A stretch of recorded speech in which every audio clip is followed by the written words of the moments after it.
We got our own thing. Fabian perspective. Expect it, so accept it. Yeah, it's two of us out of the four of us. They're here in spirit, but he'll be here in the physical soon. They're gonna be here in the physical soon. Fabian perspective, expect it, so accept it. KG told me that was a tongue twister, but it's the only slogan I have, and you guys are gonna say it with me. When the whole crowd like that, Fabian perspective. To my left, and really my right on your screen, is Dime Dime Dropper. Talking every single East team and the latest in the NBA in this one. We did the last Western Conference episode. I hope you guys enjoyed that. It's timestamps so you saw where we were talking about every single team in the West. So this one, we're going to be doing the East, and there's no better place to start than the top. The Boston Celtics. I think we all had them first. I'd have to go back and check our predictions, but we all had them first, I believe. And what are your initial thoughts on them? They basically have like a big five: Derek White, Porzingis, Drew Holiday, and the Jays. They're looking like they're going to run away with the first seed, and they're the favorite to come out of the East. Thoughts on the C's? I think everything you're saying is right, but there's a lot of with the Utah Jazz, when the Goldberg, Donovan Mitchell, Utah Jazz, right? We used to say, yeah, that record is nice and all, but you guys ain't doing anything in the playoffs. With the Celtics, we expect them to do damage in the playoffs. Don't get me wrong, even make the finals. But there's that hurdle that we don't expect them to get over for whatever reason. I have to stop saying But the Celtics, for some reason, that's just what it is with us. We know who you have. Jason Tatum is the lead dog. I've seen people go back and forth whether he's the MVP or not. You know, clearly, Jason Tatum is an MVP candidate the last 5 years, top 5 minimum. As much criticism as I do have for him, the Paul George type, T-Mac type of passive-aggressive attitude, he still is a top 5 guy, minimum MVP candidate season in, season out. He's the difference maker. Jaylen Brown, has he really played that much better or worse? Do you see a difference with him? I think he's about the same as last year. His points per game are down, but I saw that his shot attempts are down. I think that's just a result of having some new, star caliber players on your team. So I think he's been the same. The efficiency's around the same. Derek White looks like anything we've ever said about him is he's played better, unless the last month he's fallen off, but I don't think so. The last I checked, he was. But here's some stuff. I go to NBA.com. Shout out to John Schumann. I have to start just quoting you or citing you because I'm just taking your stuff here off of websites, and I don't care because we're on live, and I like to pass the information along in case you guys don't know. He is an analytics guy from NBA.com. But so the Celtics, they rank 5th in field goal percentage in the paint, 60%.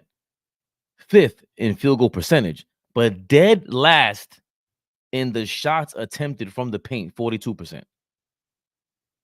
And of course, they've shot the league average or better from 3-point range. And I think and they lead the league in 3-point rate by a wide margin, 47.3%. And 3-point attempts as well. 3-point attempt. So that is not a shocker. That's not a surprise. That's exactly what we fear about them in terms of winning. You're not going to win until you get the mid-range game way better, and most especially improving your shots in the post. And really, the one guy that can do all of that, it feels like he can get to anywhere he wants to on the floor, get any shot that he wants, defend damn near everybody in the NBA. He has the potential and capability to do so. He has the potential to be the best two-way player in the game, right? The only ones that can even compete with this guy, Giannis and Embiid, that's just sheer physicality. But Jason Tatum should be the best two-way player in the game by far, and he's not. You think he should be by far the best two-way player in the game?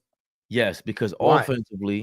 offensively, how far off is he from anybody like Luka Doncic, SGA? I mean, Luka Doncic is a much better pick and roll. I mean, I think Tatum has improved each year passing and in the pick and roll, but I would call him a good passer at best. Luka is a great passer. Luka is a pick and roll maestro. He can get a good shot for you every single time down the floor for your team. Right. Jason Tatum, So, though, he has the same issue with me that I have with Luka in the sense that sometimes he over dribbles, takes too many contested threes. Tatum majorly. My issue with the Celtics is this. I think they have the amazing personnel. They have the best starting five in the league. They're a little bit thinner depth-wise, outside of Horford. I think Hauser and Pritchard, they're solid players, can shoot the ball well from three, but they are a little thin. You know what I'm saying? They picked up Jaden Springer. Who else did they pick up? I know Cornette's having his best year as a Celtic. Xavier Tillman. Xavier Tillman, who I like. So maybe that'll help. But as far as those five guys, I mean, I'm pretty impressed with all of them. To me, the key is in the playoffs with Boston. Are they going to make the game hard for themselves by just constantly starting everything behind the three-point line, settling for jumpers, and falling in love with the three? When their three ball's not falling and you can't get layups, you can't have just no counter.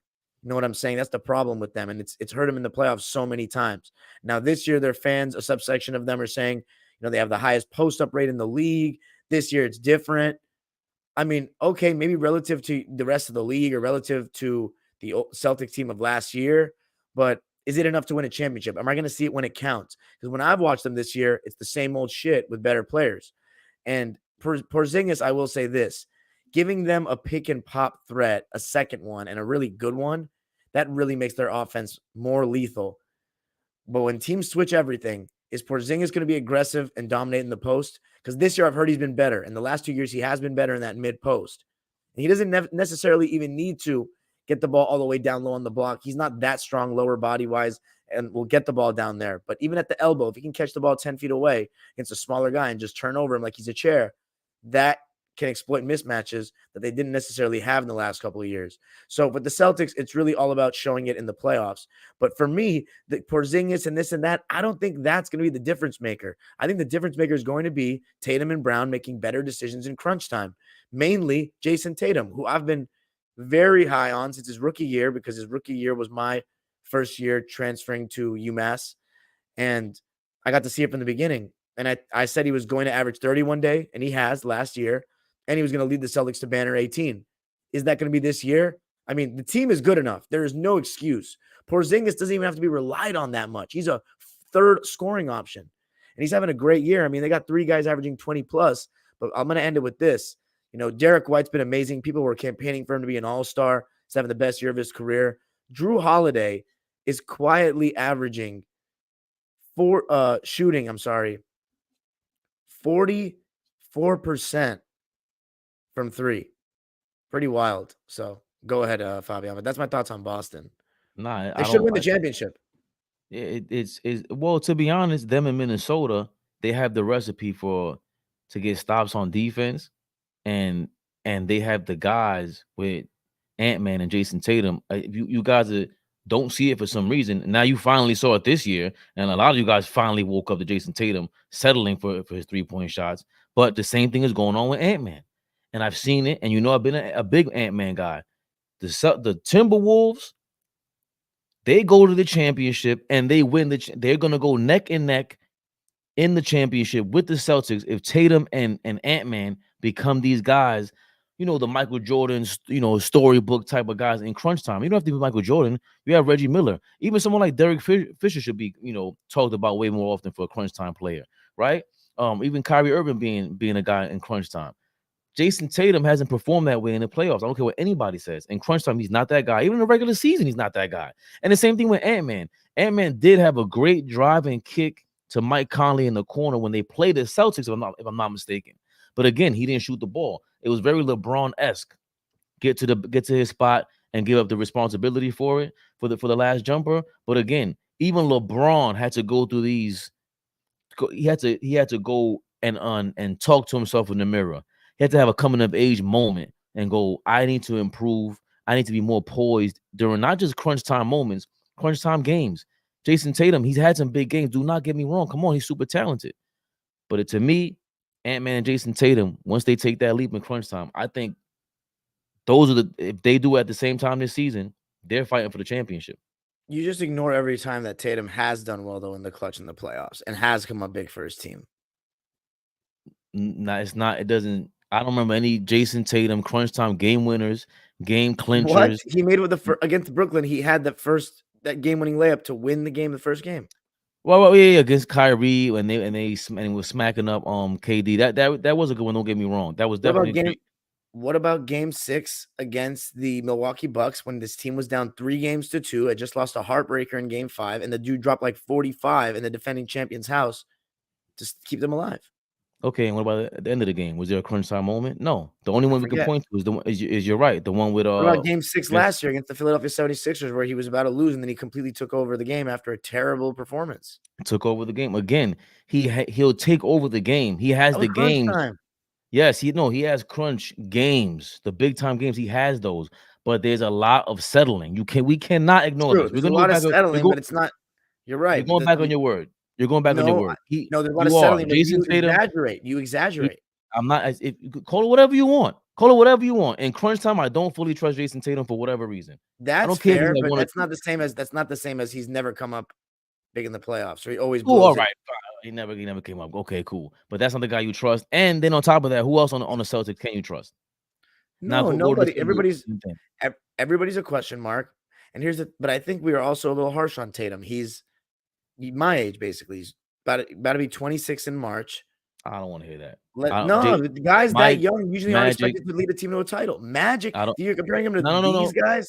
Magic and Larry Bird? That's when you're a top 5 guy and you have that much talent as a perimeter dude. Jason Tatum is not. He is in that category right now. No, he's not. He's closer to Kevin Durant than he is Magic and Larry Bird. Yo, are you guys crazy? Durant, Jason Tatum, all these superstar legendary dudes, they're in the same position as Magic, Jordan, Bird, Matt. Who do you think they were in their time? They're not as good as them. Period. You got to stop. They're not as good as them because of these crunch time moments. You're making my point. Yeah, but that matters. If Jason Tatum came up way more, and of course we had Tragic Johnson, right? We had Tragic Johnson. After two rings, though. Fine, but we still had a Tragic Johnson. We still had that. Jason Tatum has had his. Jaylen Brown was just sitting down with Draymond Green and said exactly what we've been saying the last 2 seasons, that they got punked by Draymond. They were shook. What the hell are you doing being scared of anybody, especially when you're a grown man? Forget your age. You got somebody punk you for the championship? Somebody should have clotheslined Draymond if that was the case. Nobody came up with that. Marcus Smart, none of them dudes, all these super talents. I just can't see Michael Jordan being punked, Magic Johnson being punked, Isaiah Thomas being punked, maybe out physical. Magic might have came up short, and he didn't develop the skill either. He became a 90% free throw shooter, became a better shooter throughout his career. And it's just, for me, once that happens, though, Dime, trust you me, I'll be the first one to recognize it, and I'll be the first one to tell you that I'm scared to death of Jason Tatum. Because if that happens, forget about it. We're not talking about Joker and these guys being an MVP anymore. If he's clutch like that, it's over. That's really the missing link to his game. I always say this with Tatum. He likes Kobe so much, but he consistently wants to dance at the three-point line instead of catch the ball in the mid-post, catch the ball at the elbow, back to basket. He's even taller than him. So watch your favorite players' games, man. I don't know what to say. Not just the highlights, but anyway. Is that all we got on Boston? Yeah, man. They're still the favorites. I mean, we're going to talk about them more before the playoffs start, of course. But yeah, we hopped on them way too. We hopped on them way too much about their flaws. I mean, going back to their strengths, I'm sorry. The only top 5 in both offensive and defensive rating. The only team, only that's one of like 4 teams in history to do so. If they finish that way, the only other team that didn't make win the finals after being in both categories was the Boston Celtics last year, finishing in top 4 in offensive and defensive rating, and it's primarily because they wet the bed against the Miami Heat. Yeah, and I've been impressed with Porzingis defensively. I want to say that too. All right, now the bottom of the barrel. The Detroit Pistons. They've had a historically bad season, broke the record for most consecutive losses. What do you got to say about them? Asar Thompson's been a bright spot. Jalen Duren has been a bright spot, but it's been a real disaster over there. We've had arguments about Monty Williams and how much blame he should hold for the 8-46 record that they have. Talk to me about Detroit and what you've noticed about them this season. Well, I mean, we could bunch them all together, right? Detroit and Washington and the Hornets, if you want. What is there really to talk about? Just give me Detroit real quick for now. It's 10 seconds. Monty Williams, go fire yourself. Or, like, I don't even know. You go get $80 million is amazing. You did a great job of straight robbing the place. A short Thompson, like you said, to me, he was in the fold for rookie of the year or top 3 or 4 rookie early on in the season. He looks amazing. Jalen Duren looks like a grown man. We've always talked about that. They have been playing better, though. A lot of those trades, they unlocked spacing, like you put it, because you're the first person to say that this season they have no spacing whatsoever. All them people that could shoot was Bogdanovich, and I forgot the other guy that had a jump shot for Detroit. But if you only got one shooter on the court at a time, what's gonna happen? Like, I don't care what you have going on. So, they have the talent. That's the messed up. When you talk about the Pistons and the Hornets being at the bottom of the barrel, that's injuries and not being able to really put things that puzzle together to get on the court and compete. That's really what's stopping the Hornets, because the Pistons have the bright spot with Asor Thompson, but him and his brother, they both stink from shooting from 3-point range. They're just really good defenders at this point. Yeah, I think Asar Thompson's a great athlete, but his jump shot still needs some work. He has been a bright spot, though. Duren is a double-double machine. I think Cade's really good. We've argued about this before. I think Cade's really good. He's very good in my opinion. He only played 12. So you think he's better than Jaden Ivey? Yeah, I think he's the best player on this team. 22 points, 4 rebounds, 7.5 assists, 45% from the field. His 3-point percentage is still a little shaky. Jaden Ivey, though, I will say that's been what's been a big difference for them, is actually using him like to the fullest of his ability, starting him, which I don't know. We were talking about that, why Monty Williams was what he had against Jaden Ivey for whatever reason. But Cade Cunningham, I think he's the best player on that team. I think he's a really good player, pick and roll guy, makes the right decisions, has a mid-range. He's gone better with his jump shot. And I'm happy for him that he's not missed too many games this year. He's missed, 10 games. So this team sucks, though. They're going to have to just build through the draft, and it's unfortunate scenes for them. They also got rid of Killian Hayes after replacing Jaden Ivey with Killian Hayes in the starting lineup. And then all of a sudden, he's gone. Killian Hayes is now off the team completely. Just a weird. It just goes to show you, like Flea the other day, he made a big mistake, Flea, by saying that the NBA there was such parity. And it's like, no, there's like 4 or 5 teams that are horrible in the league right now, horrible for whatever reason, and it just seems to work that way. You can't have total parity. You're gonna have some teams that are trash because you got guys. We always point to the players, right? It's easy to say Killian Hayes sucks. Who the hell is the general manager up there? It's some nepotism going on in Detroit, right? All these guys know each other, and they're hiring their family members to go do this. This is horrible. And billions of dollars we're talking about. Like, we're on here right now. Why is it that me and you seem like we care more about that organization? That is insane. And this is the reality of things. Oh, look who jumped in. He heard his name. Yeah, I heard my name. He's with the game. I heard my name. There's no parity in the league. Big Flea, what's going on, baby? What up? Don, what up, baby? I know. 2 seconds I on your lowly Pistons. I should have hit you offline, but appreciate you, brother. No problem, man. Anytime. Should we go on to the next team? Add you in right away. Get into this Cleveland Cavaliers. You got something on what we were gonna say? I had a couple quick things, but we could get into the Cavs in 2 seconds. One, the underdeveloped wings who don't realize how great they are tend to fit, and just in my opinion, tend to be more comfortable on the perimeter, dancing with the rock, trying to get to where they go. Jason Tatum hasn't realized how great he is. I saw the sit down with Malika Andrews. She asked him, who's the best player in the league? He said himself. That's the first time I've ever heard him say that. As she said, I asked you this a year ago, and you said it was Giannis. So I think not saying that, like, I agree with your point, Fabian, about the clutch moments, but if a guy is a Kobe disciple, if a guy is somebody that has watched Kobe Bryant, that has reverence for Kobe, you'll understand. Bean was never out on the perimeter playing with the rock, pounding the rock. He wasn't Melo. He wasn't T-Mac. He wasn't those guys that take 5 to 8 seconds to get into their stuff. Bean wanted to get you to the short, to the mid post, bread and butter, get to my spot, and rise up over you at 6'6", 6'7". Tatum is 6'10", can see over every majority of the defenders that are guarding him. Once he realizes, and I think he's finally realizing that, he can get to 2 spots on the floor and nobody can stop him. So I just wanted to make a comment on that conversation y'all was having about Tatum. And yes, there is parity in the league. It's been 5 different champions in the last 5 seasons. It's parity. But okay, but in terms of that, okay, sure. But what we would, I guess the latter part of that that statement was there's no bad teams. There certainly are, and we don't focus on the general managers and just front offices.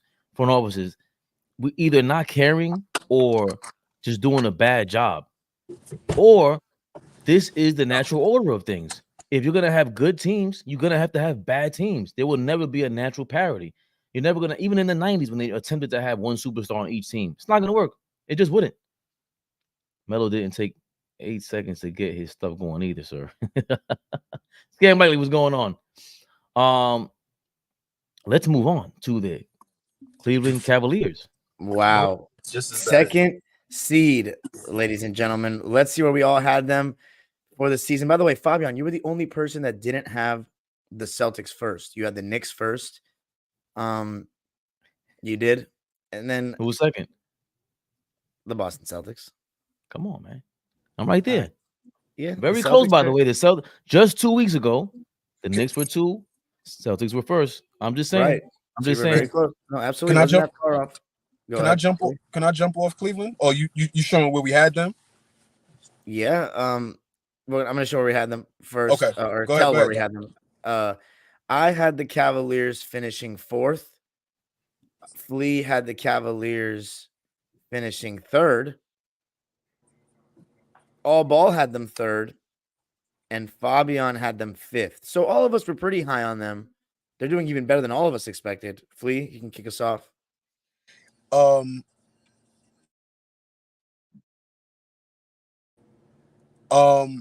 So I wanted to say about the Cleveland Cavaliers, and it's probably not, I'm probably not going to get a lot of support, and that's fine. I'll stand on that island by myself.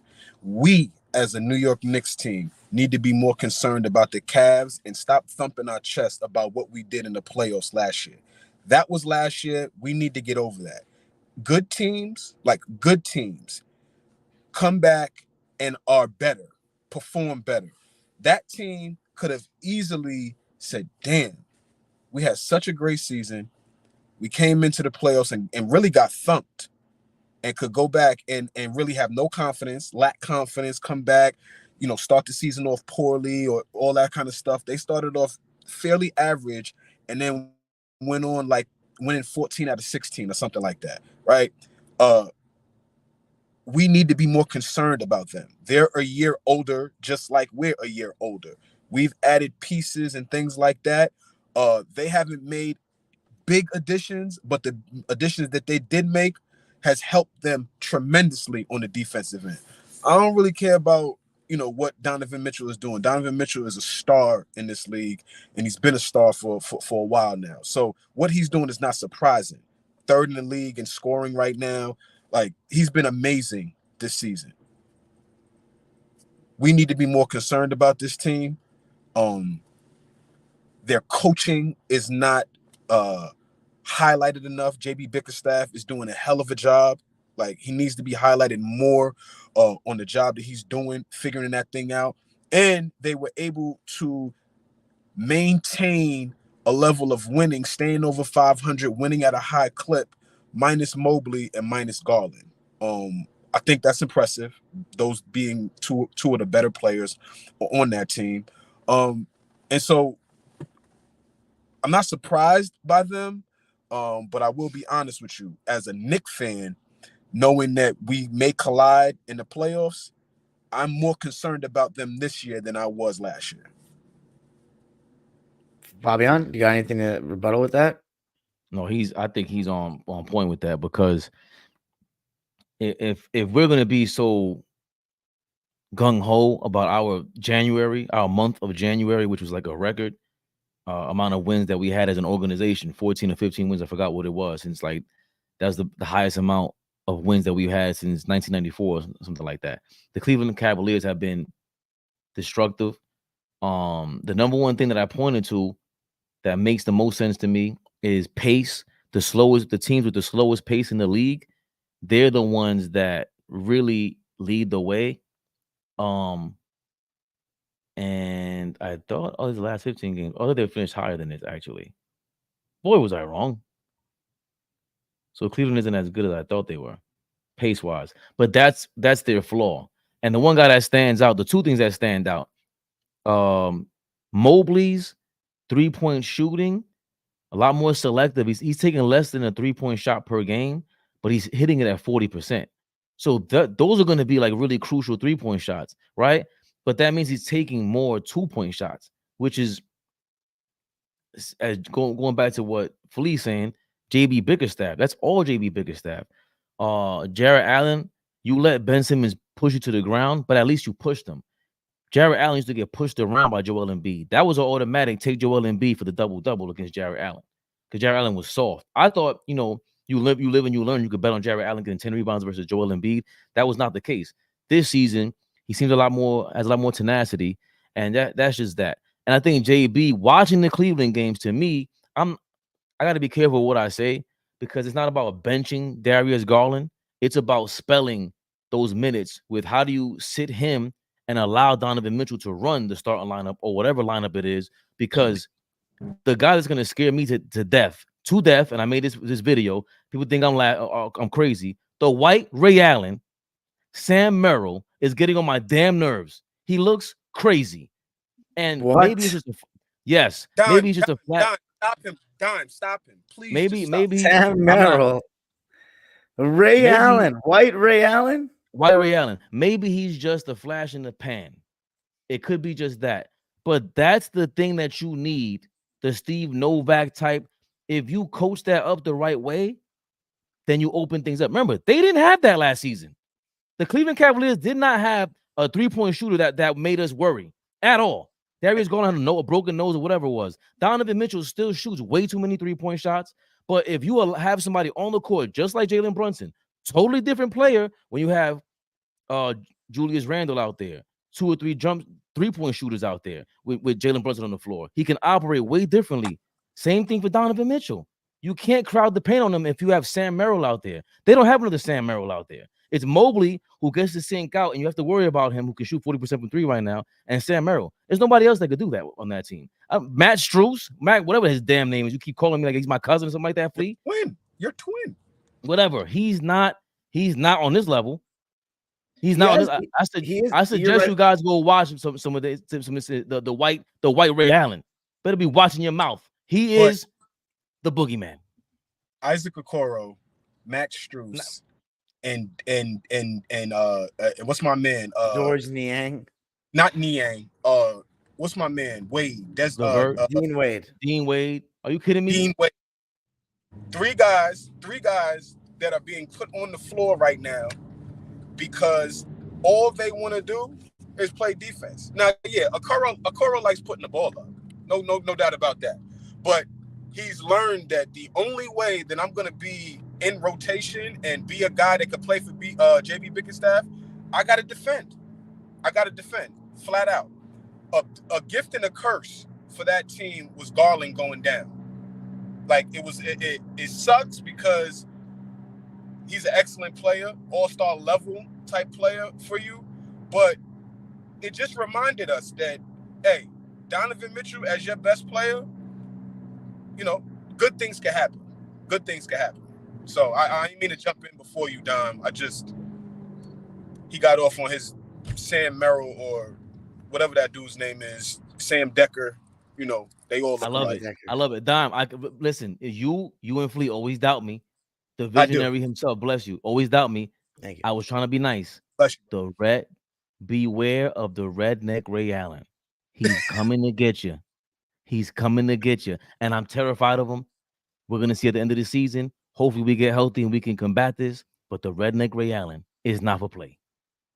Well, the Cavaliers, what's impressed me is that Evan Mobley and Darius Garland missed a bunch of time, and they still were able to not only play well, but play really well. climbing up these standings. And I'm really disgusted at how little media attention they've gotten. They've been one of the hottest teams in the league. They beat my Clippers. And again, second straight year, they're top 2 in defensive rating. Last year, they were first. This year, they're second. Jared Allen is having an even better year this year than last. He's been, you could argue like on the brink of being an all-star. And I mean, this year he's averaging 16 points, 11 rebounds, 3 assists, and he's shooting 65% from the field. That's pretty good. He's a rim protector. Block shots. I don't know where he's at on the list, but he's averaging 1.2. Evan Mobley, 1.5. And by the way, Evan Mobley only missed 3 games last year. This season, he's missed 23. And Darius Garland only missed 13 games last year. And this year, he's missed 24. So both of them have been – go ahead. I'm glad you brought that up. Can we stop the Tim Duncan? Can we stop the Tim Duncan KG comparisons now? Evan Mobley? Evan Mobley. No, I'm not moving off that. Mobley absolutely has potential to be Kevin Garnett-like type player. I'm not moving off that. But we're mad because I call Sam Merrill Redneck Ray Allen. You got some nerve. You compared this man. This is his 3rd year though now, Flea. He hasn't really improved much, has he? And Sam Merrill, what kind of sample size have you seen from Sam Merrill that lets you know that first you could even say his same name with Jesus Shuttlesworth? Like, how dare you? Sam Merrill? Well, if you read between the lines, Utah. Somebody's gonna screen record this and send it to him, and he's provably wrong. I guess. Where's Sam Merrill from? You said Utah. Yes. Read between the lines. A poor man's Ray Allen, a white poor man's Ray Allen, redneck Ray Allen. Read between the lines. You didn't call Evan Mobley a poor man's Tim Duncan or a poor man's Kevin Garnett. You called him a straight up. And initially, I got caught up in that too. But enough is enough. He's not that. And defensively, he's definitely not that. He can help. He's a help defender, but they're not a number one. If he was anything like Kevin Garnett, Dime, come on now. If he's anything like Tim Duncan or Kevin Garnett, they're going to be by far the best defensive team in the league. I think we lost Flea to the gulag. Well, Evan Mobley's stats are not really that different than last year. About 16 points, 10 rebounds, a block and a half a game. I will say he's shooting 41% from 3 this season, but compared to last year, 22%, but he's shooting 0.8 attempts per game. But I love Evan Mobley. I think he definitely is a great defender, and he's still a good player. You just want to probably see him grow a little bit more, but the injury definitely hasn't helped. I think something that's underrated for this team is that Isaac Okoro has taken his 3-point percentage from 36 to 39. Last year, you guys really made him shoot, and he shot 30% in that series, or 31%. He was a complete liability offensively. We'll see if that makes any difference, but it's another really good year defensively for the Cavs. I think Strus, averaging 12, 5, and 4, even though his efficiency is not that great, definitely helps. And just having more quality role players, because last year they didn't have that. And Donovan Mitchell, his PPG is about the same, shot attempts about the same, but he's averaging more rebounds, more assists, a tad less efficient. But I got to give the Cavs credit, man. A year of continuity is definitely good. Let's see how high they finish. But this is definitely not something to sneeze at, man, as Flea would say. I mean, they've been really good, and Donovan Mitchell should be top 5 to 10 in the MVP race. This is amazing what he's doing. Yeah, he does it every year in the regular season. Yeah, but he's earned it this year. The guys were missing and everything like that. But the Okoro stat was amazing. I didn't realize he jumped 3%, and I want to know if that percentage changes with Darius Garland out there compared to the redneck Ray Allen. He opens things up for them, and you're right. D Mitchell, he's earned some MVP talk. You know what I mean? He's earned that, right? Now let's talk about the Washington Wizards. Hold on, Don. But can we talk about the Wizards and the Hornets? Like, and just bunch them up. We can put them out together. They're both pretty garbage. But the Wizards, I think Bilal Coulibaly is an interesting prospect. He has athleticism, but for the most part, they're a disaster. Jordan Poole has been so unbelievably disappointing. I mean, I thought he would shoot 20 shots a game this year. He's shooting 14 shots a game. He's shooting 40% from the field, 30 from 3, and averaging 16 points. I don't even know what to say about him. The only thing I can say is Kuzma's getting off, and Denny Avdia has taken a big leap this year. He's averaging 14, 7, and 4. and his efficiency is great, 52% from the field and 40.5 from three. But this team is awful. They just traded Daniel Gafford to Dallas. They got to build through the draft. I'm not too high on. I mean, Kispert is what he is. He's a shooter. I mean, what else can I say? Johnny Davis doesn't look like he's much of an NBA player right now. I like Denny Avdia. He'll be a role player in the NBA. But yeah, that's all I got. They're a disaster. Jordan Poole, so disappointed in him. Yeah, even fully healthy, the Wizards are garbage. If you would have polled people 2 years ago who was better between Jordan Poole and Tyrese Halliburton, it might have been me by myself saying Halliburton is way better than him. This is disappointing.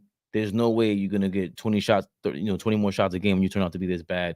The Hornets, though, Brandon Miller has to be talked about. Brandon Miller is sneaking into that third spot for Rookie of the Year so far. He's earned it. Yeah, and he's the been injuries, impressive. of course. The injuries, of course, fully healthy. The Hornets are a different story. They will be competitive.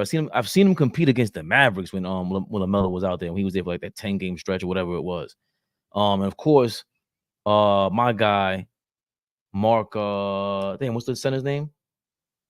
Not Mark Robinson. Williams. Mark Williams. Sneaky, good center. And they're just missing everybody, man. The Hornets are amazing. And we forgot to put the Raptors into this group because. No, I think they deserve a little bit more time. I mean, the Charlotte Hornets, Brandon Miller has been impressive, averaging 17 points a game. So far, it's looking like they made the right pick. 44%, 39 from three. LaMelo was actually having a great season, man. 24, 5, and 8. But then he got injured. That was really sad. And then they traded Terry Rozier. Miles Bridges is having a good season, but it's all the praise I'm going to give him. They just traded for Grant Williams. They traded Gordon Hayward. They're always in rebuild mode. I think they're one of the worst franchises in NBA history, personally. They're 29th in defensive rating, 27th in offensive rating. They're pretty trash, but with LaMelo, they're a different team. With Mark Williams, they're a different team. They're tanking. What can I say about them? Anyway, we gotta stop saying people are tanking. Mitch Kupchak is leaving as a general manager also. What are they doing? They're going for lottery balls at this point. They're not going to compete for anything. Yeah, but this is beyond. Yeah, you know what? You're right, because they trade for Grant Williams, and you know he sucks, or whatever he is. He's like a mid guy. They're not trying to be good. Trading Gordon Hayward, trading Terry Rozier. You're selling. Anyway, they're garbage. Let's talk about the number 3 seed right now. And this one's going to be spicy. Should we wait on these ones? I think we want to wait for the others on this one. We'll save them for a bit. Let's go for the number 12 seed right now. And that is the Toronto Raptors. They traded for your boy, RJ Barrett. They went away from Siakam, saying this year they're going to fully go all in on Scotty Barnes. First, let me ask you, what have you thought about Scotty Barnes? He had his breakout season now in year 3. He became an all-star. He's really improved his jump shot. Thoughts on Scotty B? He's always just looked talented, but for someone who's that super athletic and he looks like a monster, for someone of that size, doesn't really fully have it together yet. He's got the talent, but he's not. I don't think he's a franchise player. I don't think he's that, because if he was, we would see way more with someone with that who's that talented. For me, in my opinion, but I would love to have him on the team. If he was on the Knicks right now, it would kind of hinder us too, because how do you play him with a team that's trying to prep for a championship? He would have to play second or third fiddle, play with a second unit a lot of times, and he doesn't have that benefit. He doesn't have that luxury in Toronto. That team is an entire second unit in itself, if that. So he hasn't really been around winning, right? You got rid of Siakam, OG Anunoby, all the guys Fred VanVleet, all these guys who had championship DNA. Nick Nurse is gone. This guy's a first-year coach, Darko. What do they really have to show him anything? RJ is coming from, he might be battered coming from the Knicks. IQ, same thing.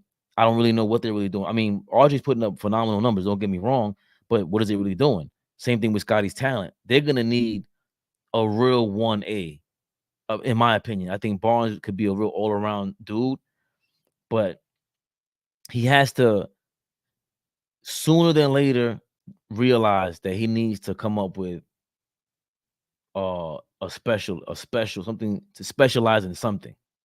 3-point shot, post up, something. Because athletically, talent wise, he's just a monster, man. He's a monster, but he has to get his IQ together. Yeah, I mean, he's having a career year. improved basically in every statistical category. The 3 ball is what's improved the most to me. You're right about what you said. They went a totally different direction. RJ's been really good as a Raptor, though. His efficiency. I mean, 54% from the field that he's shooting as a Raptor in 19 games, 55 actually. The So 3-point good shot for went up. RJ. Yeah, Yeah. 37% from 3 right now. But you're right. They're going a different direction. Let's see how it goes. Emmanuel quickly as well over there. He's averaging 16 points as a Raptor. But yeah, going a different direction. Now let's talk about. Oh, real quick. The IQ may have lost out on that contract that he wanted too. Why you Being say on the that? Knicks, because he wanted the same thing that who got the 25 million? Is it Brogdon? I want to say Brogdon got the 25 million as a 6-man at a certain point, and forget. Brogdon has 6-man of the year. Granted, if Brogdon goes to Portland, what do we really hear from him now? It's a different dynamic to come off the bench, play with the second unit, and not expect it to be the 1A guy. Now, IQ kind of goes through the same thing as Brogdon. Goes from the Celtics, playoff contender, to the Portland Trailblazers, cellar dweller, and what happens? They act like it. So, is he better than Brogdon? I don't even know. And I love IQ. Most Knicks fans fell in love with IQ, so it's kind of like it sucks to see him not really elevate. But again, we won the trade badly. Let's talk about the Brooklyn Nets right now, right in your, neck of the woods. They were expected to be about a 500 team. Let's look at where we had them in our rankings. I remember being lower on them than the rest of you guys. I had them finishing 8th. Flea had them finishing 6th. AllBall had them also finishing 6th. And Fabian, you also had them finishing 6th. So I had them at the lowest. They were 15-15, and then everything started to fall apart. They've recently fired Jacques Vaughn. Mikal Bridges has had about the year I expected, but I did think he was going to be an all-star, and I think a lot of us were confident about that, and he hasn't. He's averaging 22 points a game, 5 rebounds, and 4 assists to go along with a steal on 45% from the field and 37 from 3. And so that's pretty good. That's about what you'd expect. I think just if Mikal Bridges is your number 1, you're probably going to be like a play-in team at best. I was talking to my boy Caleb from the Brooklyn Netcast yesterday, and he was saying that defensively, he has not been the same. He's not great at guarding the point of attack because he gets bullied, and then he's gotten beat back door a lot. So it seems like with that added responsibility to be the number 1 guy, his defense has fallen off a bit. And then, Dorian Finney-Smith is still Dorian Finney-Smith. Cam Thomas is absolutely electric. Welcome back, Flea. And then, so Cam Thomas this year, he's really gotten a chance, and he's playing 30 minutes a night, and he's averaging 21 points a game. He's pretty electric, but he also told me something that was a little bit interesting, and that was that Nick Claxton is not as good in the pick and roll defensively as Nets fans thought he was. I think the best thing to bring out Claxton's defensive specialties is that he can switch onto the perimeter. He can guard 1 through 5, but I think they were resistant to do that when they had Spencer Dinwiddie, who apparently, from his words, was really dogging it the last couple of months as a net. He didn't want to be there, and he was just chucking, basically giving up, and his defense was worse than Cam Thomas. And then you have Ben Simmons, who we talked about, if he can stay healthy, all the defensive options this team has, he's only played 12 games at the back, and he's actually looked a little bit better in the games that he's played. And then Cam Johnson is Cam Johnson. He's not much of a creator. He's a decent defender, but nothing crazy. They just got rid of Royce O'Neal. They brought in Dennis Schroeder, got rid of Spencer Dinwiddie. It's a very average team. I don't know how many games they're exactly behind the play-in spot, but just give me your thoughts on the Nets. And my last thing on them is we thought they were going to be one of the better defensive teams in the league. They're 21st right now. It's been a weird year for them. Kevin Ollie is going to be their interim head coach for the remainder of the season. Yeah, but I think being 21st, they're also, the rating is 118, 116. And that's pretty similar to the Mavericks, Golden State Warriors, and the Kings. All pretty much offensive teams. Even though Golden State kind of fell off offensively, I still feel like the Nets, because they don't have enough offense, it hinders them on defense. Like it's different if you get to like Mikal Bridges, you get a knockdown guy. Like if Cam Thomas was way more efficient, it changes everything defensively because I think you get more energized, more excited to play defense. Not that, you all of a sudden get the stamina to do all that because you score more points, but there is something with the offense. The more your offense is your defense. Like these teams are probably taking off offensively. They know we could take the next 3 or 4 possessions are going to be bad shots because they can't score on us. If you can't do that, then what? You know what I mean? So Cam Thomas is electric when he's on. He's more of a 6-man though. He's microwave kind of dude. Can't start, can't can't count on him every day in, day out. But he's the guy that all of a sudden will steal your heart from your chest, will take your heart from your chest. He has that sort of ability, but he's not reliable. And neither is anyone else on offense. And Mikal Bridges, the rumors are there to go to the Knicks. It was just reported today that Mikal Bridges and Spencer Dinwiddie basically hated Jacques Vaughn's approach to the game by trying to center hit the game plan around Ben Simmons, which is nuts. Like you talk about unreliable. If Cam Thomas is unreliable, what the hell is Ben Simmons? And no disrespect to him and his situation. I heard everything in the books. All you Ben Simmons supporters, I get it, but it is what it is. He hasn't been on that court for whatever reason, and you can't rely on him. So the Nets, they took a chance. But this is again part of what happens with nobody wants to say this, trying to get the Kyrie and KD thing. They had a great thing going on before that, and they took a chance, and they're not the Knicks. You guys are more Hornets than you are Knicks. You know what I'm saying? So you kind of got to recover from that. You know what I'm saying? It's tough for the Nets. Well, real quick on the Nets, they just did the best thing ever in hiring Kevin Ollie. Like Kevin Ollie, that's who they hired. Kevin Ollie should have been an NBA head coach long before and respect to all the black head coaches in the league right now. But Kevin Ollie is supposed to be one of those names, and I'm glad he is one of those names now.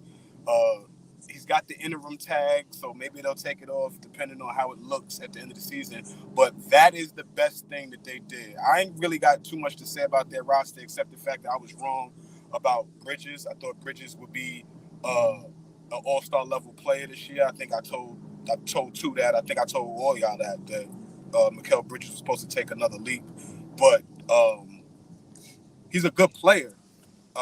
That's just a little bit, you know what I mean? Too much dip on your chip right now. It's too much dip on his chip right now for him to, understand he's not on that level yet to carry a franchise, and they put him in that position to do that.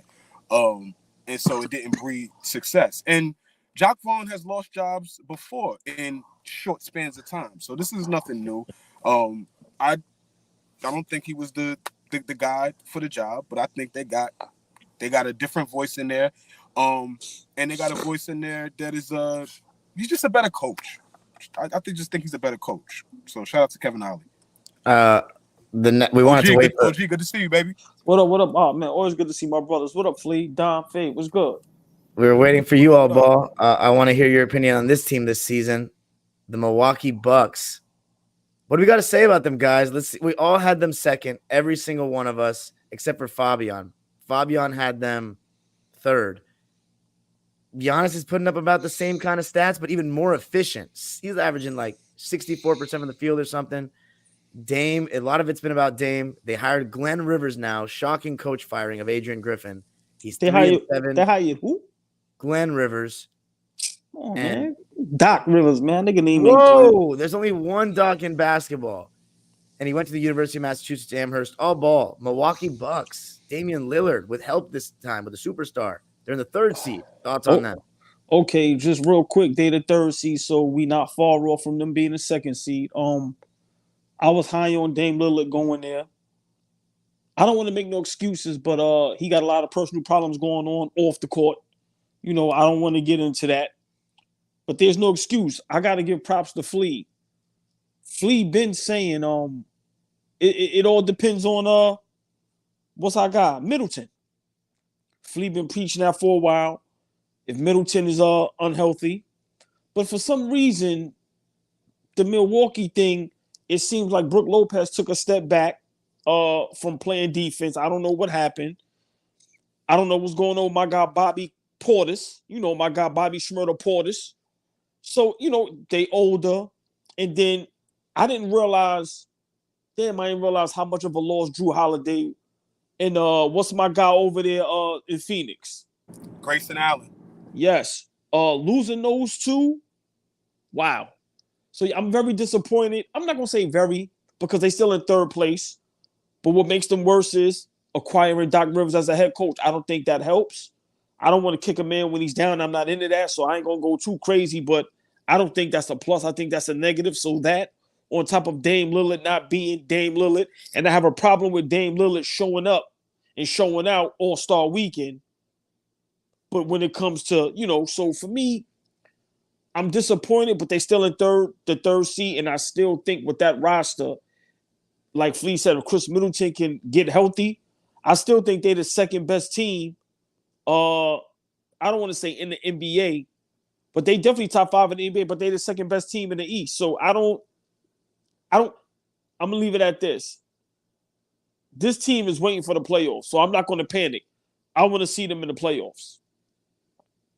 Okay. I mean, you got anything you have going, Fabian? No, I want to ask. I don't want to make it a Dame Lillard segment, but does he lose anything all time wise? Like they put him top 75. It's always a Kyrie comparison with him. Because remember, Kyrie is still kind of Kyrie in Dallas right now. It's just health. Does Dame, in any one of your minds, for you, any one of you guys, does he get lowered in your rankings all time? Do you think differently of him because of what's going on in this season with the Milwaukee Bucks? I'm not going to say that now, but if they fail to reach expectations, I am going to change my opinion is going to be a little different for sure. He's got no excuses. That he averaged 30 points last year was his highest scoring season of his career. He's still averaging 25, 4, and 7, but he's shooting 42% from the field and 34 from 3. 42% from the field in this era, and he's a starter in the All-Star game, and he won All-Star MVP and 3-point shootout. But maybe this was to make a point because he's not playing that well. I mean, Giannis is still playing at an MVP level, 31, 11, and 6 with a steal and a block to go with it, 62%. I mean, the guy's been a beast. But I think what AllBall said is very relevant. Last year, they were 12th in offensive rating, but 5th in defense. This year, they're 5th in offense and 17th in defense. I think that starts when you replace Dame and Malik Beasley. Dame and Drew Holiday and Grayson Allen with Dame and Malik Beasley. Makes a major difference. Quick question. When Griffin got fired, were they in the second place? Yes, they were. And since Doc, they dropped a spot down with the little loser streak they've been on. Correct. 3-7 with Glen. Wow. If I'm 3-7? Yeah. 3-7. 2 of them without Dame, but 3-7. Flea, yeah. I just seen a clip, right? And Giannis is very frustrated. When I say I watched this whole interview with Malika earlier. And listen. Yeah, go ahead. I'm listening to you. No, just be brief. If I'm Giannis, I'm getting the hell out of there. I did my job. I'm sorry. They not listen. I'm sorry. What are you talking about? They've given him whatever he wants. I don't know if this is what he wanted. What is he? What did the players not want Adrian Griffin fired? That's not what they want, Dom. What do they want? I'll tell you what, Giannis wants to come to New York City. That's what he wants, Dom. Hey, yeah, hate to break it to you. They're gonna listen. They keep telling you over and over again, and you guys don't pay attention. Joel Embiid, we don't want nothing to do with you. It's time for a Knicks moment. Knicks rehab, baby. The glasses are on. You need your shades, Dom. What's wrong with you? We're done. That was it on the Bucks? No, I'm not done. It's part of the Bucks. No, I got. They got the Bucks. Knicks are next anyway. Go ahead, Fabe. Yeah, the Bucks got what they wanted. You fired the championship coach, and then you got rid of championship players in Drew Holiday and Grayson Allen, replaced them with somebody who's not a champion. And for me, Dame Lillard does lower. He confirms what he was for me because I didn't think he was Kyrie Irving. I never thought he was Kyrie Irving. And you like, what did he want to do? If he went to Miami, it'd be the same thing. It'd probably be lower, lower on the radar. But he couldn't make up for. It's all good. Like they're worried about running a pick and roll for Dame, and Giannis is the dominant personality on the court. off the court, he's being way too nice. He's showing frustrations, passive aggressiveness. That's Giannis' problem. He needs to go in. They keep comparing him to Shaq. You need to act more Shaq-like. Shaq would have called everybody out by now. Shaq would have called out everybody. Shaq was not, he was passive aggressive, but he would have called out Kobe, called out Phil Jackson, called out the Water Boy. Giannis needs to go do that right now because Dame ain't stepping up, and you can't care about whatever's going on in his personal life. I'm sorry. You can't. But, it's business. Hold on. Let me play devil's advocate. Please, hold on, Flea. I know you're about to jump in there. 2 seconds. They was in second place, right? Let's not jump out the window. They was in second place. Now, Dom, I don't know if Giannis asked for 4 coaches in the last whatever little span of time.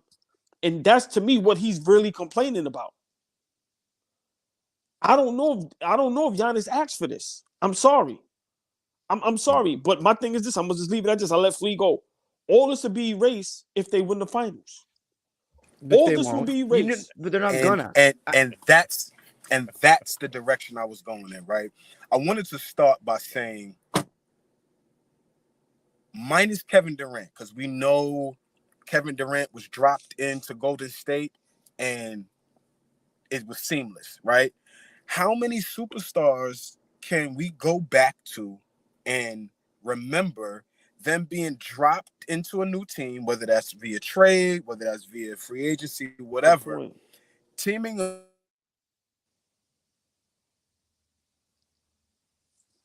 Did he freeze? Yeah, I think so. Man, that's unfortunate. But okay, now can y'all hear me? Yeah, we got you.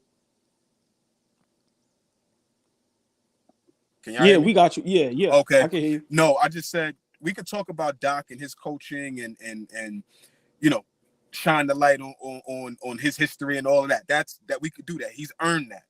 But what I'm saying is we could all have to come back here and retract what we're saying. You remember your shit, OG? Retract the retraction? Yes. Like we could all come back here because we've seen things turn after an All-Star break.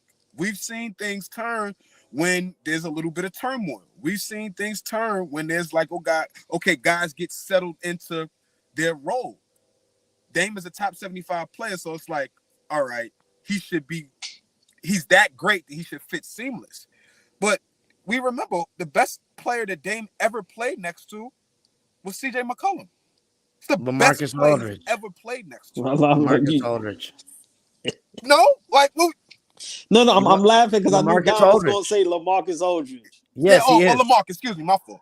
LaMarcus or CJ, my fault, Don. I messed that up. And 2, I know he hates it. But I'm just saying, those guys were the best guys he's played next to. He's playing next to a 2-time MVP and a guy who's won a championship already. So as much criticism as Dame has earned, Giannis, lead us, man. Lead us. We need you to lead us, man. Well, show me to the promised land. Go ahead. You made a great point. When LeBron went to Miami the first year, they didn't win. Right. Even LeBron with the Lakers the first year, they didn't win. Let's not be mistaken. Boston didn't win yet, and they get them guys dropped over there like FedEx. I don't know how they. Okay, that's another that Celtics team with Doc Rivers. When they came together, they won immediately. Right. No. There's only a few. No, but Flea, but I'm saying even now, I'm saying with the Boston Celtics, Tatum and Brown tenure, I'm saying, remember, they had Kyrie. Now they got Porzingis.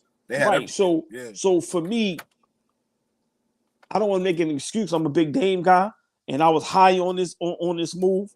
But for me, guys like teams like Milwaukee, teams like the Clippers, I think they have players. They just want to get to the playoffs. Now, once again, if the Milwaukee Bucks don't win a championship or be competitive in the championship, this is a major failure. I'm talking about game 6, 7, and it's going down to the wire or chip. Anything less than that, this is a failure, and I think Dame is going to look real bad, especially if he don't play lights out. I'm sorry. I think that the first mistake was saying that this team, that Damian Lillard was a superstar. I've been telling you guys he's no longer a superstar. He's an all-star, and he's showing it this season. He is an all-star. He is not a superstar anymore.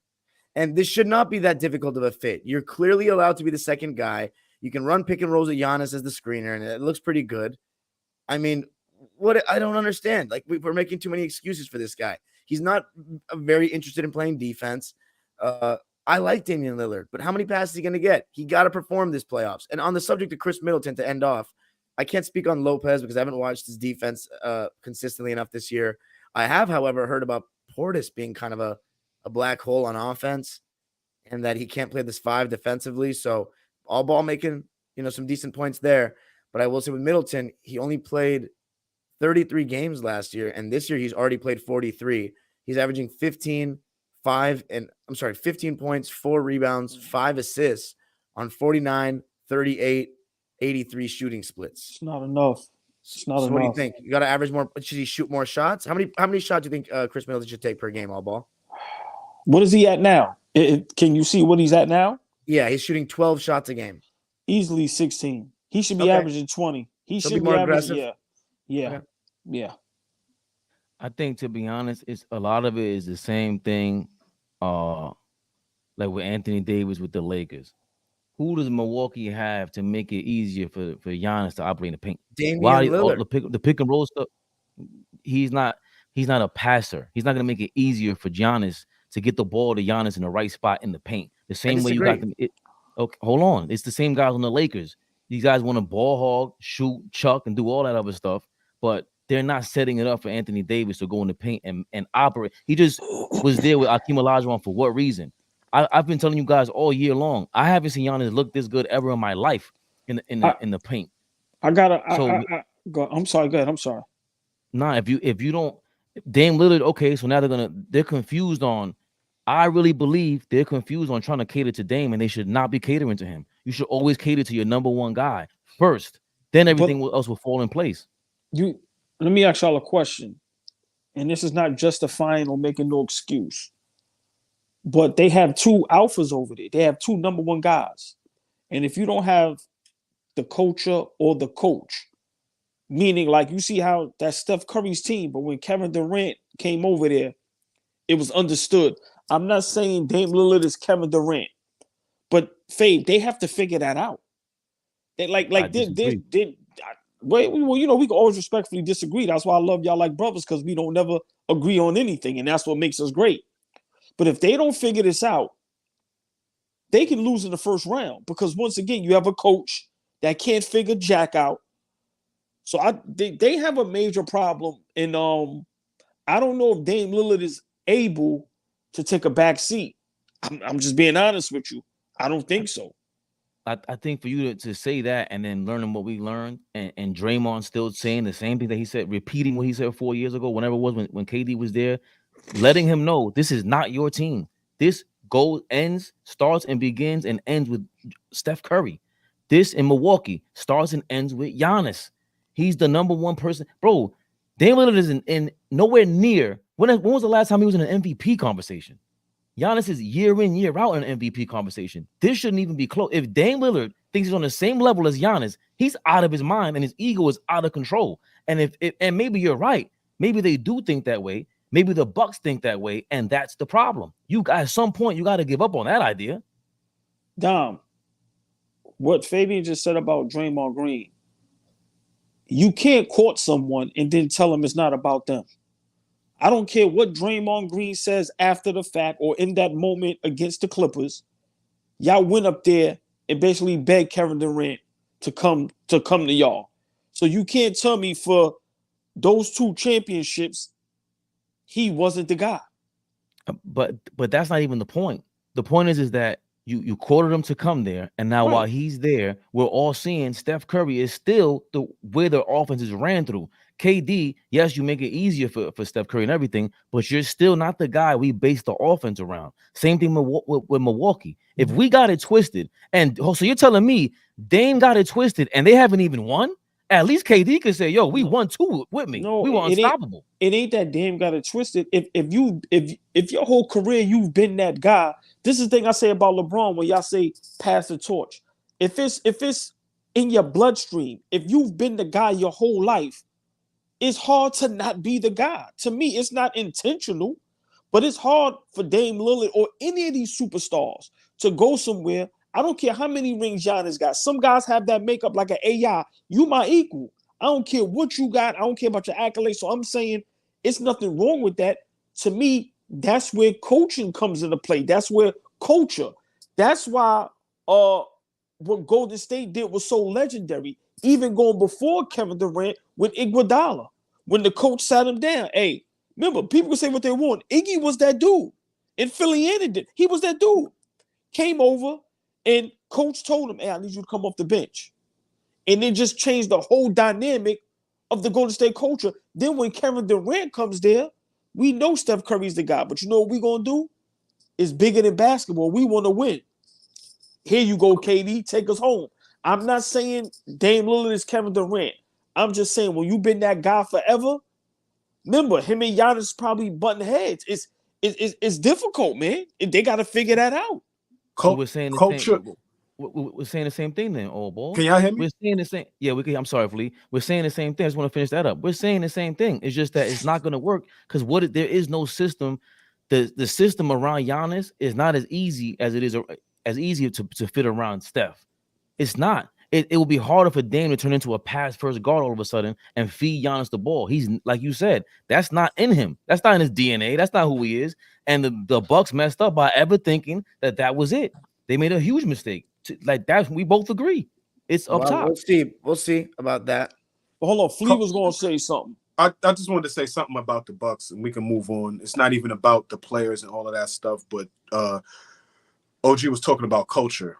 And for me, I just think culture is something that organically happens. It just is organic, man. You get a group of guys together and the right coach. It's just the right mix of stuff, right? There's a reason why all 30 NBA teams don't have great culture. Like, it's a reason why. It's not that just because you're a professional doesn't mean you just walk through the doors and, oh, this is going to be a great culture because we're all pros and we got drafted. We made the NBA. He's a professional coach. So it's seamless. Every team is not like that. So Milwaukee got stuff to figure out. It's just I don't think they got the right mix around those two guys. Losing shooting like Grayson Allen. Grayson Allen's the only guy shooting 50, 40, 90 in the league right now. How much could they use that right now? Just in terms of freeing up and getting guys, in different spots. You made a point, and the last thing I got to say about them, Chris Middleton. When Chris Middleton wakes up, when Chris Middleton feels a little youthful again, maybe things look different. But, we acting like these two all-star level players and they got a superstar level player over there is just supposed to make everything go away. And their flaws are glaring right now. And I'll tell you one thing. I'm going to end it with this. They're not going to win the championship because they got Glen Rivers, and that's signed their own death warrant right there. So I think here's how we do it. I think we do one last team, and then we do the latest topics, and then we'll end with the last 5 or 6. How's that sound, Fabian? I'm cool with that. All right, because the last one is for right now, the New York Knicks. So, I mean, we talk about them every week, but I guess let's put it this way, guys. It's been a very good season so far. Made the trade for OG Anunoby, one of the hottest teams in the league. Lost Mitchell Robinson, but now they're saying he could come back towards the end of the season, right? Don't give me the line. So they say. And then Julius Randle and OG have been out, so it's been a tough last couple of games before the All-Star break. But Jalen Brunson has built off of what a great year he had last year and has been, right there in the top 5 or 6 MVP power rankings. Thoughts on you guys right now in your placement? As far as our predictions, I had the Knicks finishing 5th. Lee had the Knicks finishing 4th. That's what they're in right now. AllBall had the Knicks also finishing 4th. That's what they're at right now. Fabian had them 1st. Who wants to take the Knicks first? You gotta love it, man. He gotta go first. He gotta go first. The Knicks have grabbed 53.1% of available rebounds. That's the highest mark in the last 7 seasons of any team. They're the only team that ranks in the top 5 in both offensive and defensive rebounding. That's my number one. And they're top 10 in offense and defensive rating, 9th in both. Yes, sir. They still in top 10 defensive rating. Well, we just creeped up there because of January. Of course, I mean that's the obvious. We're missing OG Anunoby, Julius Randle, Mitchell Robinson. Badly. AllBall damn near, not him personally ruined my day, but with the news of Julius Randle might not come back by the end of the season. I never would have thought during his damn tenure I would have ever said I'm looking forward to Julius Randle coming back, but here I am. I'm looking forward to Julius Randle coming back at some point in time. We're missing him. Jalen Brunson definitely misses him. Makes his life easier. His 3-point percentage is going down. I don't see anything good.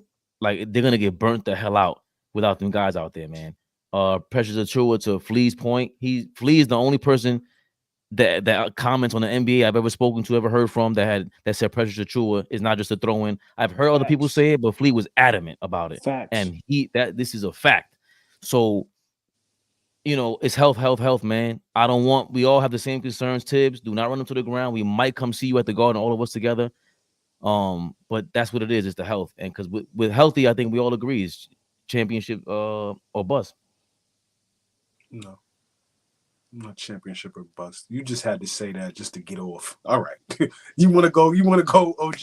Yeah, I mean, well, Flea, I'm always gonna respectfully disagree with you, my brother. I think with the moves we made, us being the third best team in the East, with of course Joel Embiid, going down, which we don't wish that on anybody.